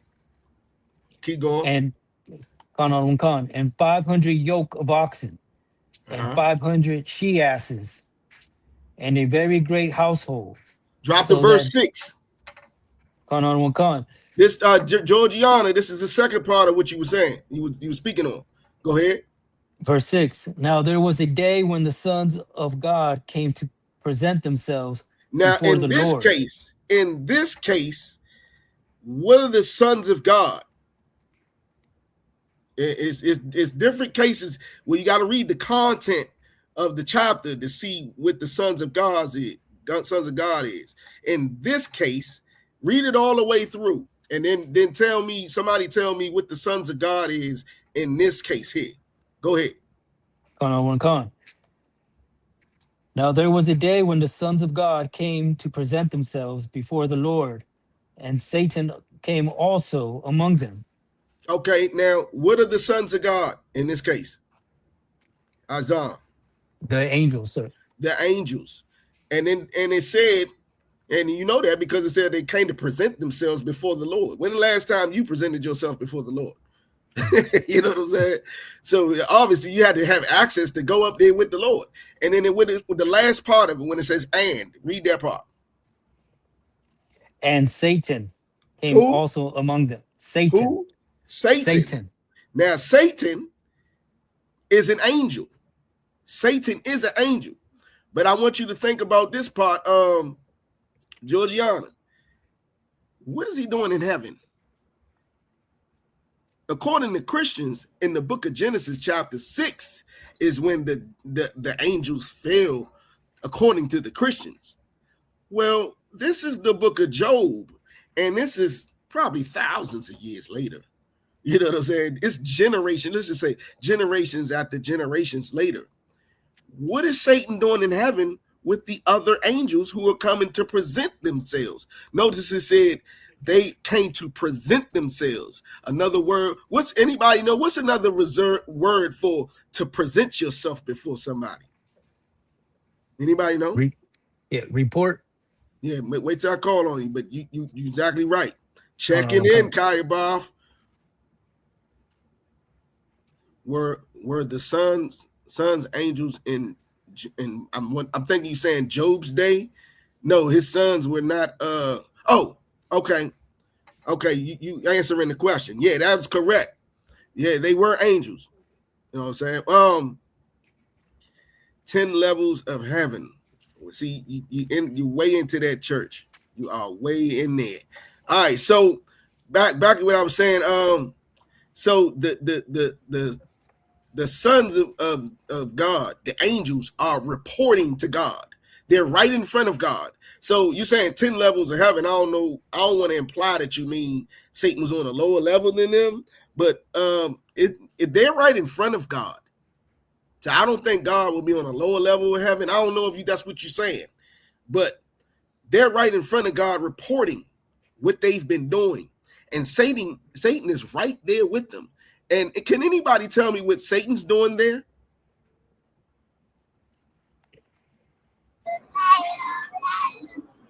Nasawan on this one. Reporting to the Lord. He's reporting to the Lord. And you know that because we're going to read verse 7. Go ahead.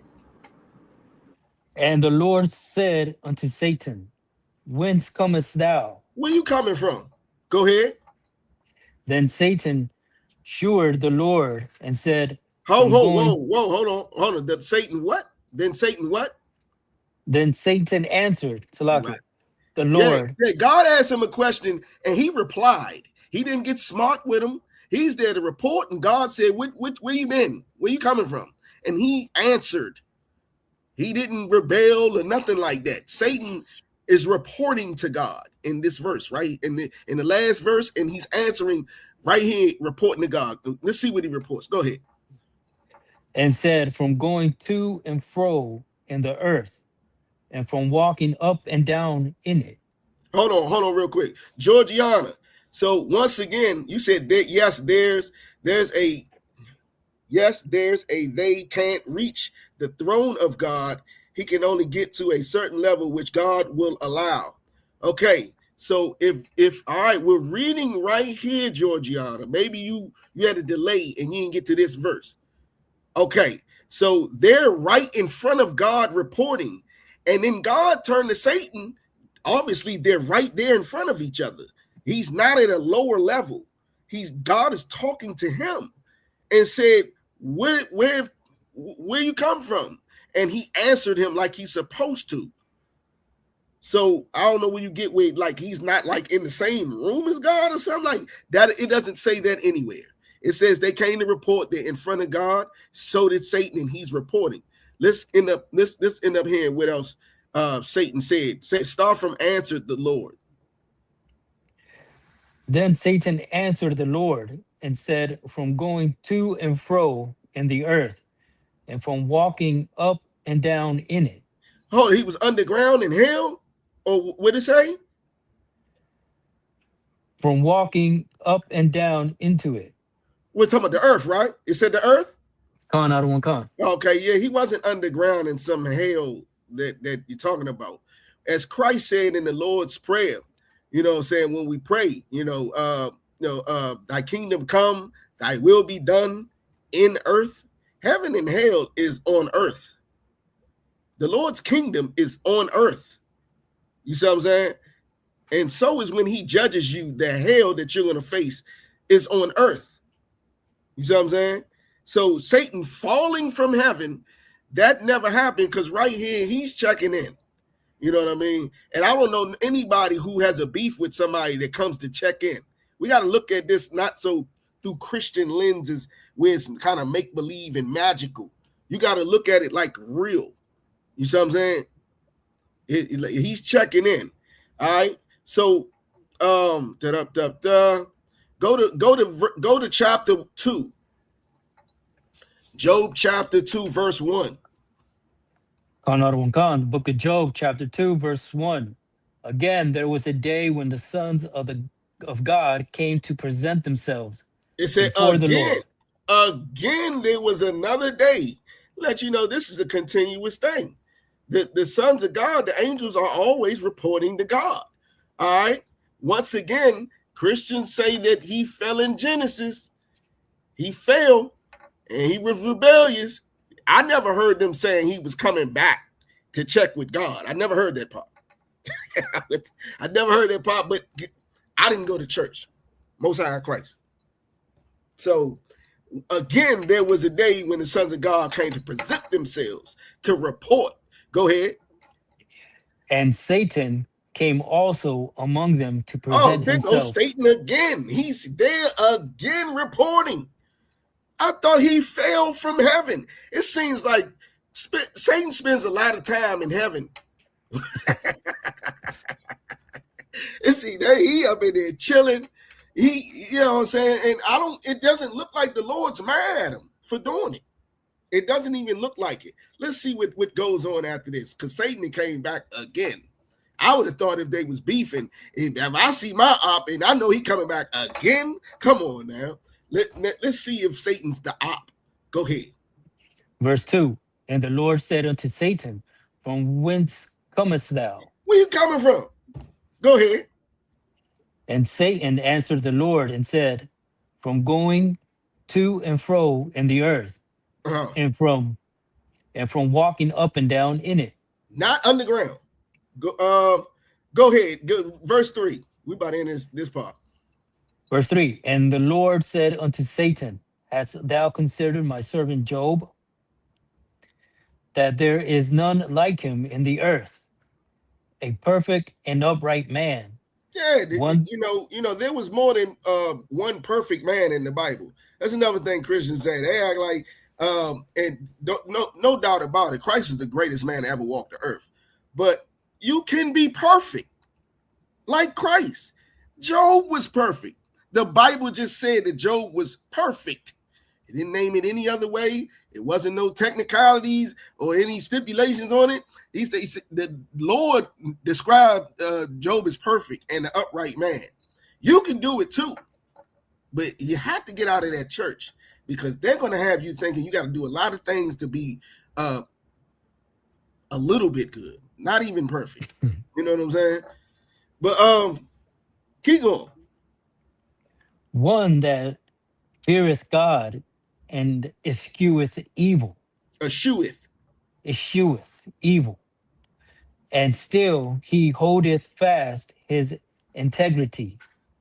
Although thou movest me against him to destroy him without cause. Yeah, Satan trying to get that's his job. Satan is here to prove that we don't deserve what the Lord has for us. And the Lord was really bragging on him every time. In chapter 1, he said the same thing to Satan. My boy Job over there, he over there, you ain't try him? He like that. He perfect. You know what I'm saying? Why don't you try him out? Since you ain't got nothing to do it all. He bragging on that, like that good son that bring home the grades. That nigga, your son that he ball out the roof, he dunking on everybody. Or he got touchdown at the touchdown. He proud of him. That's what the Lord was doing with Job, because he perfect.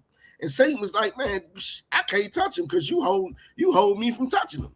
Let me go ahead and let me do what I do. And the Lord let him. And Satan took all of everything he had. We had started to read at the top that he had plenty of cattle. And I said he had that bag, right? Satan took all that and his family and everything, right? You know what I'm saying? So right here, the Lord said, you try to move me against it without cause, verse 4, go ahead. And Satan answered the Lord and said, skin for skin, yeah, all that a man hath, he will give for his life. Verse Right. 5. Go ahead. But put forth thy hand now and touch his. Hold on. In this verse right here, what is God's hand? Georgiana, please, if you could, let me know if you can't answer it. But in this text right here, what is God's hand?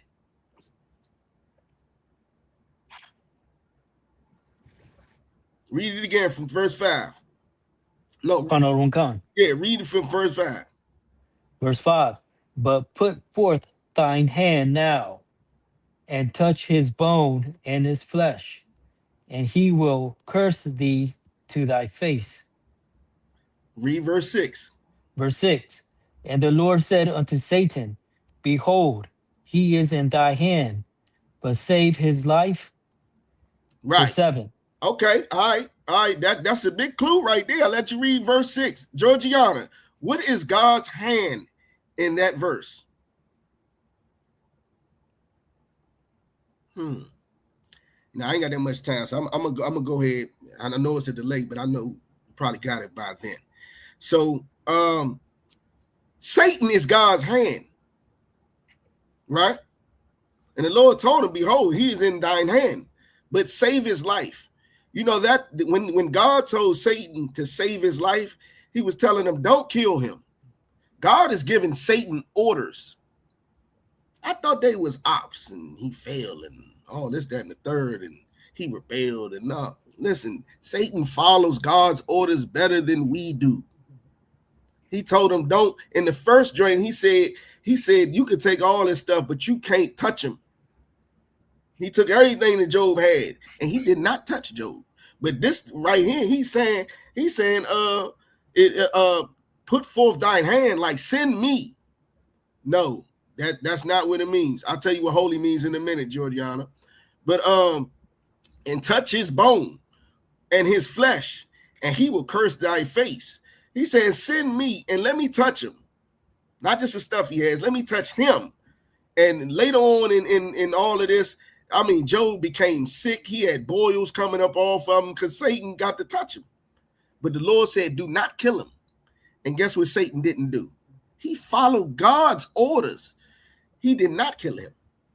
You know what I'm saying? Satan works for God. The devil, who we just read about, is a man. You know what I'm saying? The Bible, you can't kill him, he said, right? And did Satan follow his orders? Whereas the devil said in his heart, I'll be above the Most High. I'm going to be above the Most High. I'm going to sit in the congregation of the north. It sounds like the devil is against the Lord and Satan is with the Lord. That would imply that they are two different things. The Bible describes Satan and the devil as two different entities. The devil, you can see him.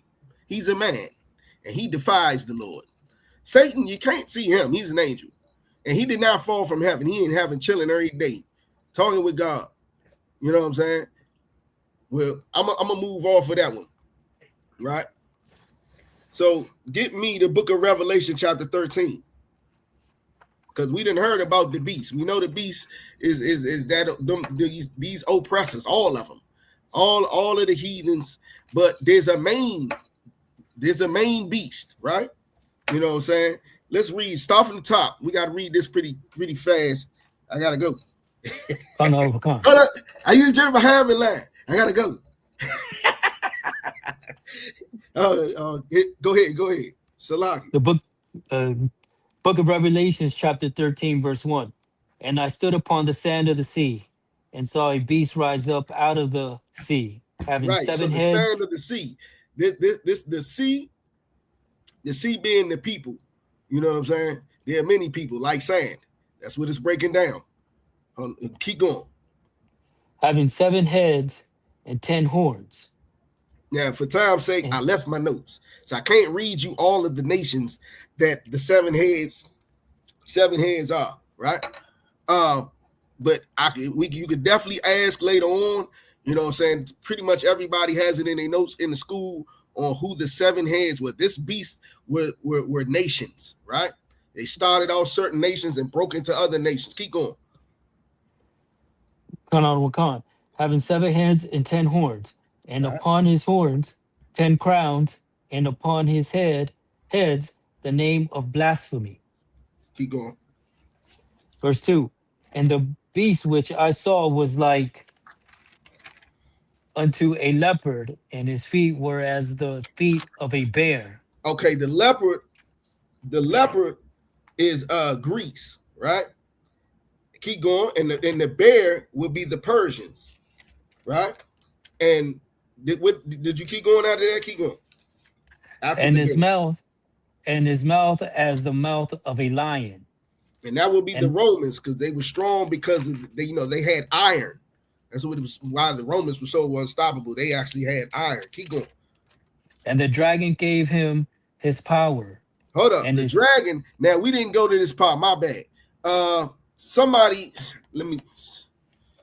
I'm going to look it up. Keep reading. and his seat and great authority. Verse 3.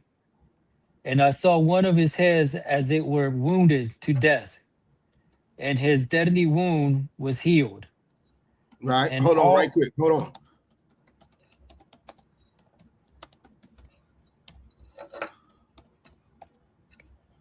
Get Nasawan.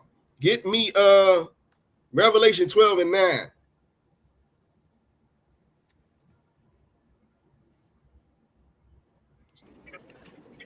The book of Revelations, chapter 12, verse 9. And the great dragon was cast out, that old serpent, called the Who devil. was the dragon? Come, concert. Read after that. Who was the dragon? Oh, that old serpent. So the serpent in the garden is the dragon that we're talking about in Revelation. And who was the serpent again? The serpent was heathens. The beast of the field was the heathens, all of them. But which one was more cunning and conniving than all the rest of them? Oh, Esau. Esau, the white man, right?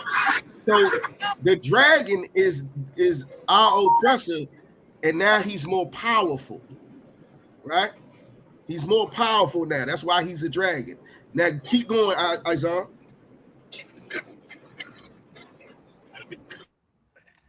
And all the world wondered after the beast. Start again from the dragon. Read that next verse up or the beginning of that verse. Let me get with you. Hold on. My bad. Go ahead. The book of Revelations, chapter 13, verse 3. And I saw one of his heads as it were wounded to death, and his deadly wound was healed. And all the world wondered after the beast. I'm skipping what I want. Hold on. It started 4. Verse 4. And they worshiped the dragon, which gave power unto the beast. Right. So this beast that was all those nations, right? The dragon gave power onto the beast, right? So the powerful one, our oppressor got more power now. He gave power onto the beast, right? And they worshiped the beast, right? Keep going. And they worshiped the beast, saying, who is like unto the beast? Who is able to make war with him? With Donald Trump right now. Who is able to buck with America right now? You see what I'm saying? Keep going. Verse 5. And there was given unto him a mouth speaking great things and blasphemies. Right. The Jews is white. That land is ours. You know what I'm saying? God loves everybody. Christ died for everybody. It doesn't matter who you are.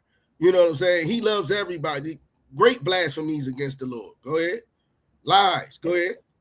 And power was given unto him to continue 42 months. Keep going. Verse 6. And he opened his mouth and blasphemy against God, to blaspheme his name and his tabernacle and them that dwell in heaven. Right. Listen. Everything that you ever hear coming from them is lies on the Lord. You really just look at everything that they're putting forth. You know what I'm saying? Keep going. I'm trying. I got to hurry up. I can't take too much time. Verse 7. And it was, Verse 7. And it was given unto him to make war with the saints. Oh, he got us on the bottom. Everywhere you see us in the world, we are on the bottom. All these heathens, and especially our oppressor, make sure we're on the bottom. And he lets them devour us. Keep going. And to overcome them, and power was given him over all kindreds and tongues and nations. Right. Notice it said giving him, just like it said earlier in Job. the wicked have inherited the earth. It was given to them. Keep going. Verse 8, and all that dwell upon the earth shall worship him, whose names are not written in the book of life of the Lamb, slain from the foundations of the world. So everybody whose name is not in the book of life, the book of life is, everything's written down. You know what I'm saying? But those who going to get something, who Christ promised something. You know what I'm saying? Like when he said, "Many mansions, my Father's making many mansions for you." Those who worship the beast, their name is not written in the book of life of the Lamb slain of the foundation of the world. Keep going. Verse 9, if any man have an ear, let him hear. You better pay attention to this. You see what I'm saying? Keep going. Verse 10, he that leadeth into captivity shall go into captivity. Check this out. He, That beast, all these things that he's done to us, all these captivities, every last one of the beasts. It's 18 nations. I mean, 18 different nations and races on the earth today, and we were in slavery to 17 of them. Meaning we've been enslaved to everybody on the earth. And read that from the top again. he that leadeth into captivity shall go into captivity. Can somebody tell me what that is? Nasawan. Salaki, sir. He that put us in slavery should go in slavery. Yeah, but what do you call that? The oppressor shall become oppressed. Izan, you had your hand up. They will be under our rulership. I get what you're saying, but what do you call that? You know what I'm saying? He that leadeth into captivity shall go into that captivity. Is that right? Is that wrong? What would you call that? Justice, sir. That is called justice. Exactly. And go ahead, keep reading. He that killeth with the sword must be killed with the sword. Also justice. Keep going. Here is the patience and the faith of the saints. Oh, we got to sit back and stop loving this beast. Anybody who loves him, your name will not be written in the book of life. But if you hold strong, justice will come. Keep going. Verse 11. And I behold another beast and I beheld another beast coming up out of the earth. And he had two horns like a lamb, and he spake as a dragon. I'm gonna have to skip down a little bit. I ain't got that much time. Salakia. I wanted to answer the sister because it's only right. You Georgiana, you in these classes, you should know what we know. You know what I'm saying? So I'll take time out to edify you and get you right. That I've done. Okay, go to verse 13. Let's start there. Verse 13. And he doeth great wonders, so that he maketh fire come down from heaven on the earth in the sight of men. Right. You ever seen Hiroshima? What happened in Hiroshima? Nakasami. Go ahead, Azan. Yeah, they bombed it, sir. They dropped a A-bomb on them. Right. He drops fire from the sky. This dragon, who was the serpent, he got power now because now he can do wonders in the sight of men and drop bombs on you from the sky. You call him a dragon because you ever seen one of these giant planes fly over you? Now imagine John the Revelator. See, you got to put it in perspective, right? John the Revelator is way back then given a vision of a giant plane flying over top of him. You see what I'm saying? That's where you could get where he said a dragon. There are no such things as dragon. He said a dragon that drops fire from the sky. You ever seen one of these big bombers fly overhead and drop bombs?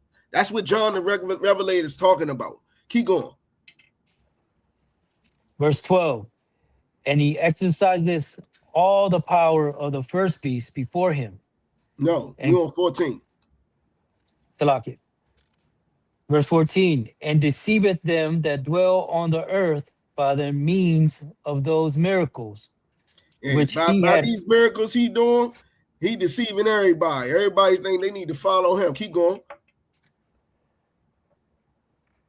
power to do in the sight of the beast, saying to them that dwell on the earth that they should make an image to the beast, which had the wound by a sword and did live. Now, I so let me start back at the top. The miracles and the power had to do so. So him being able to his military might, that's what it's speaking of. By his military might, you know what I'm saying, in the eyes of these beasts, he could control them and deceive them, saying that to them that dwell on the earth that they should make an image to me. You ever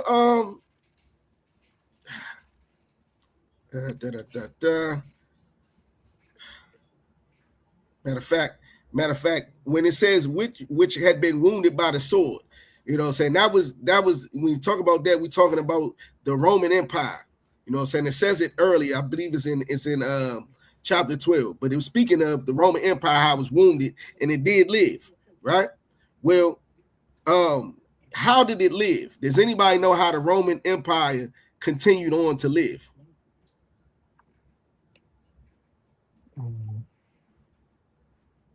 And I'll give you a hint. In here, we say it's worse than crack. Isaiah. Christianity. The Roman Catholic Church is how he survived.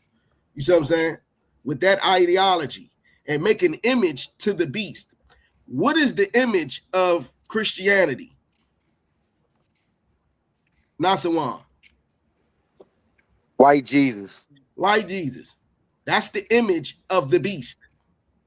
And by that image, you see it everywhere. You can go everywhere. In Africa, I think they have the biggest statue of white Christ is in Africa. They got a nice size one up in Brazil, up on the hill. That image is everywhere. That image of the beast. Go ahead, go to 15. Verse 15, and he had power to give life unto the image of the beast. What was his power that he was able to give life with it? We spoke of it earlier. What power did he have to give life onto this image?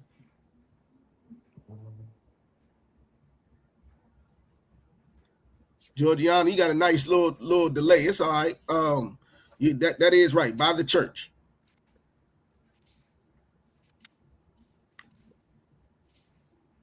Nobody? His military might. You gonna worship this, or we gonna unalive you? We're gonna drop bombs on you. If you don't want democracy and Christianity, all that, you know what I'm saying, we gonna get at you.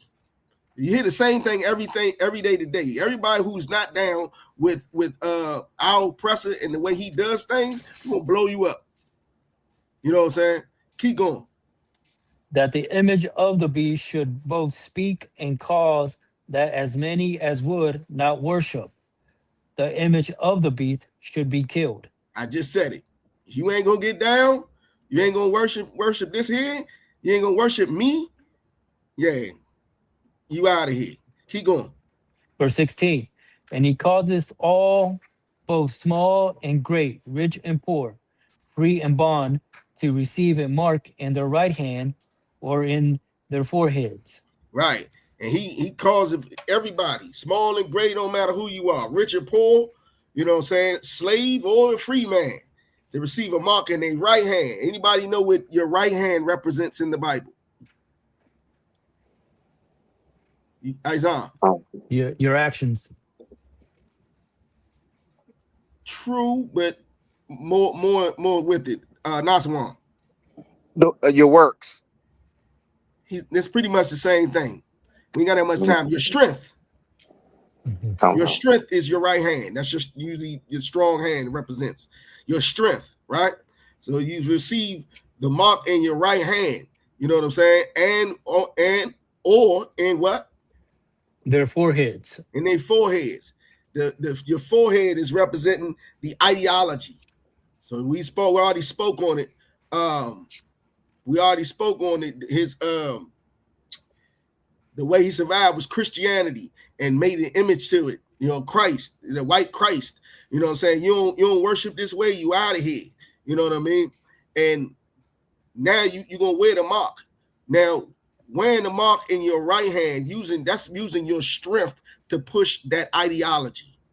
You see what I'm saying? So somebody like a police officer, the military, American military, you know what I'm saying, or any of their Shalom, Lisa John, anybody that is using force to spread the ideology of our oppressor. You see what I'm saying? That's having it in your right hand. A pastor is a good way of saying, or just anybody, tell you the truth. You know what I'm saying? Using that corrupt communication, spreading the ideology of our oppressor. A pastor would be a good one, though. He has the mark in his forehead. You know what I'm saying? That's the ideology part. So, but there's many people who are walking around with this mark. You think like a Christian. You have the mark in your forehead. You see what I'm saying? You walk around and you're fighting for America. You're fighting for the laws of our oppressor to enforce them. You know what the laws of our oppressor enforce? I mean, you know what the ideology of our oppressor enforces? Does anybody know what they're enforcing? Oppression on God's children. You know what I'm saying? That's what they're enforcing. You know what I'm saying? That mark right there, that means you everything you're pretty much enforcing anything about. It's against the Lord. It's against us. It hinders us. It oppresses us. You know what I'm saying? Keep going. Verse 17, and that no man might buy or sell, save he that had the mark or the name of the beast, or the number of his name. Now a lot of people think that this is just talking about individuals. This is not talking about individuals when it says that no man might buy or sell. It's talking about Venezuela. Venezuela was not trying to get down. Guess what they did? They cut off all of the oil that they was trying to ship. They were seizing all the oil. They were knocking down boats, talking about, yeah, y'all criminals over here, just to give them a reason to come take the oil. You see what I'm saying? They putting sanctions on people. You know what I mean? You know what I mean? Like, you can't buy and sell in this world unless you with the beast. You know what I'm saying? Hold on real quick, Salaki. I don't want my computer to die. I thought I plugged it up. Wanna plug.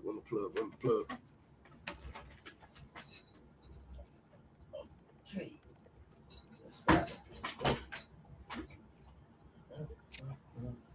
Boom. My bad, y'all. I had to make sure my computer didn't die. I thought I had it plugged up. That was not the plug. Salakia. So yeah, it's not talking about one man. It's talking about the nations, the other beast. You know what I'm saying? You won't be able to get down in this world unless you're worshiping the beast. Right? Keep going. Verse 18, here is the wisdom, that him that hath understanding count the number of the beast, for it is the number of a man, and his number is 666. Right. And once again, this isn't talking about one man. You know what I'm saying? Everybody talking about the Antichrist, thinking it's the Antichrist. Well, the Bible says, and you can paraphrase it in your Google machine and type in, there will be many Antichrists, Christ said. Christ said there will be many Antichrist. There's no, and the Bible's not talking about no one man is the Antichrist. You know what I'm saying? The Bible said it would be many. And this is talking about like mankind, like in the last verse, talking about mankind shall not buy nor sell. You know what I'm saying? Same thing here. And his number is 660 score. I mean, 600, 3 score and 6. Anybody know what 3 scores mean? 20, sir. Like score is 60. Score. Yeah, it'd be 60. So 666 is the number of them that run this kingdom. Now, flip the page or go to the next chapter and read verse 1. Book of Revelation, chapter 14, verse 1. And I looked, and lo, a lamb stood on the Mount Sion, and with him 144,000, having Right. his father's name. And the Lord has a number 2. This 144,000 is the Lord's government. That's who's going to run the Lord's government. As in this kingdom, there are 6. The Bible is prophesying and telling you that there are 666 men that run this kingdom. Where the Lord has 144,000. That's 12,000 from each tribe, and it's 12 tribes. You know what I'm saying? All right. So with that being said. Get me, I'm about to cap it off, right? So give me the book of Ezekiel chapter 9, verse 4. We got to read fast.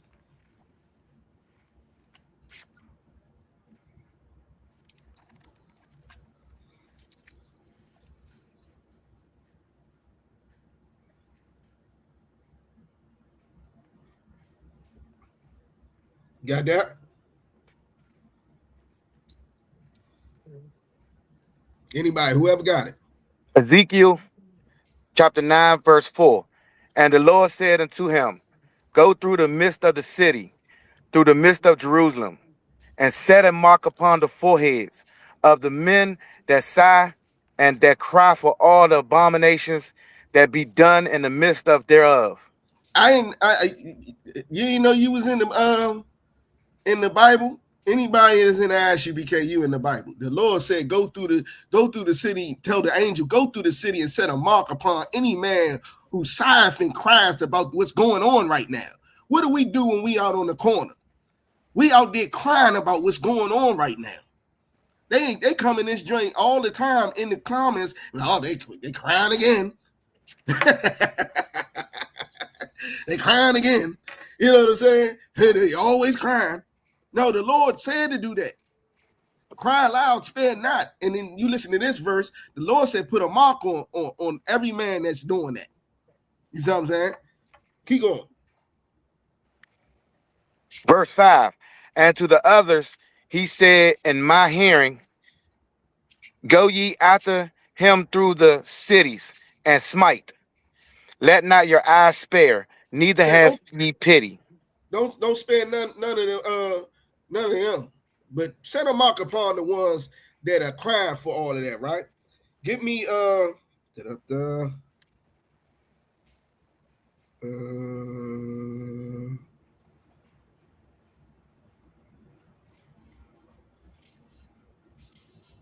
give me Revelation chapter 19, verse 19.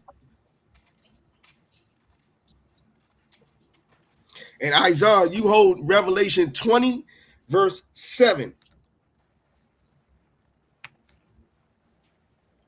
Revelations chapter 19, verse 19. Oh, and it's not, hold on. Matter of fact, excuse me. I brought up that verse for a point. That the Lord said make a mark on them because the Lord also has a mark. You know what I'm saying? Satan has, they got a mark. The beast got a mark. Not, I didn't talk about Satan. The beast has a mark, and the Lord has a mark. You know what I'm saying? They ain't the only ones with a mark. You know what I mean? But that mark isn't like a physical thing. It's basically make a mark, make a notation, make a marker on them that dang it, on them that are sighing and crying and they're doing the work of the Lord and calling it out. You know what I'm saying? Where's the beast, mark of the beast, yeah, and all their Christianity, all the ways that they have. You see what I'm saying? You could divorce your wife. You eat pork. All of the things that the heathens do, those are marks. You got that mark. You a Muslim, you got the mark of Arab men on you. You know what I'm saying? You a Christian, you got the mark of white man on you. You know what I'm saying? But in a nutshell, you can have many of their marks on you. That's what the mark of the beast is. And there's a main beast. But keep going on what you at. The Lord got a mark too. Go ahead. And I saw the beast and the kings of the earth and their armies gathered together. Everybody gathered. Everybody, the beast got people that's with him, his allies. Keep going. And their armies gathered together to make war against him that sat on the horse and against his Who sat army. on the horse in this context? Does anybody know? Christ, for time's sake. This is Christ. They trying to make war. The beast and his allies are trying to make war against Christ. Keep going. And the beast was taken, and with him the taken. What does that sound like? He lost. He lost. Keep going. And with him the false prophet that was wrought miracle before him. With Shalaki, sir, with which he deceived them that had received the mark of the beast, and them that worship his image. These both was cast alive into the lake of fire, burning with brimstone. And I brought this up just to say, look, choose the right side. You know what I'm saying? The Lord got a mark. The beast, we know who he is. Now you know who he is. You know what I'm saying? You know who he is. You know what his mark is. You know what I'm saying? Get that mark up on for you and choose the right side. Get that mark of the Lord up on you. You see what I'm saying? Because in the end, the beast will be taken. He's going to lose. You want to be on the winning side. You know what I'm saying? And with that, you know what I'm saying? There ain't nobody passed the class off to, but with that, I passed the class off to Officer Shpat. You know what I'm saying? We the I.S.U.P.K out of 1 West 125th Street, Harlem, New York, under Commander General Yahanna. We did not fit new rules for new brothers and sisters. When new brother and sister comes to the school, they off limits for 6 months. They're to be saluted only. They're here to share themselves of the world. You know what I'm saying? If a brother or sister has an interest in a particular person, he or she must get permission from the head to speak to a brother or sister. There's another 6 months in which the brother and sister will court each other. After this 6 months, the brother and sister will get permission from the head to marry. Tithes, which is a commandment. You can find this in the book of Numbers, chapter 18, verse 21. Salaki. Chapter 18, verse 21, and the book of Malachi, chapter 3, verse 8 through 10, means 10th in Hebrew and it's pronounced ma'ashira. 10% of every penny of any increase the Lord gives you, give it to the treasury department or teacher. Priest fund, free offering for priests, not mandatory, whichever amount you would like to give. Upcoming holy convocation, the Lord's 57th annual Passover. I'll see y'all tomorrow. You know what I mean? We going down there. Make sure you, if you have not also already made plans, man, you better jump on the wagon with somebody who going. One thing for sure, you got to come to the Passover. Let somebody know you will be taken care of. Get to that Passover. You see what I'm saying? Get to that Passover. If you're a Black, Latino, Native American, West Indian, Haitian, get to that Passover. Worry about the little stuff later. Get there. You know, we got stories for decades of brothers just getting up and going. They had no money. They had nowhere to stay. And guess what? They had a ball. You know what I'm saying? Lord's 57th annual Passover, April 4th in Houston, Texas. April the 1st, you know what I'm saying, all the way to the 5th. You know what I'm saying? Got a bunch of events, $200 for everybody under over the age of 17, all adults. You know what I'm saying? Make sure you do whatever you can to get any arrangements made right now and make it to that Passover. Remind Ackerman Akwathan to check on social media such as ISUPK.com, Facebook, Twitter, YouTube, and so on for ISUPK events and materials. If a brother wants to be a troop in the school, you should start wearing all black, which includes black boots, black shirts, black pants, black headband, and scarf. And with that, I say I might, which means to stand. Gonna give a courtesy salute to the teacher. Men of Israel, Mountain Shabbat. Imaikim. Barak. Yahweh Hashim Yahushua Barakatah. Yahweh Hashem Yahushua Barakatah. Yad Yamatar, class dismissed.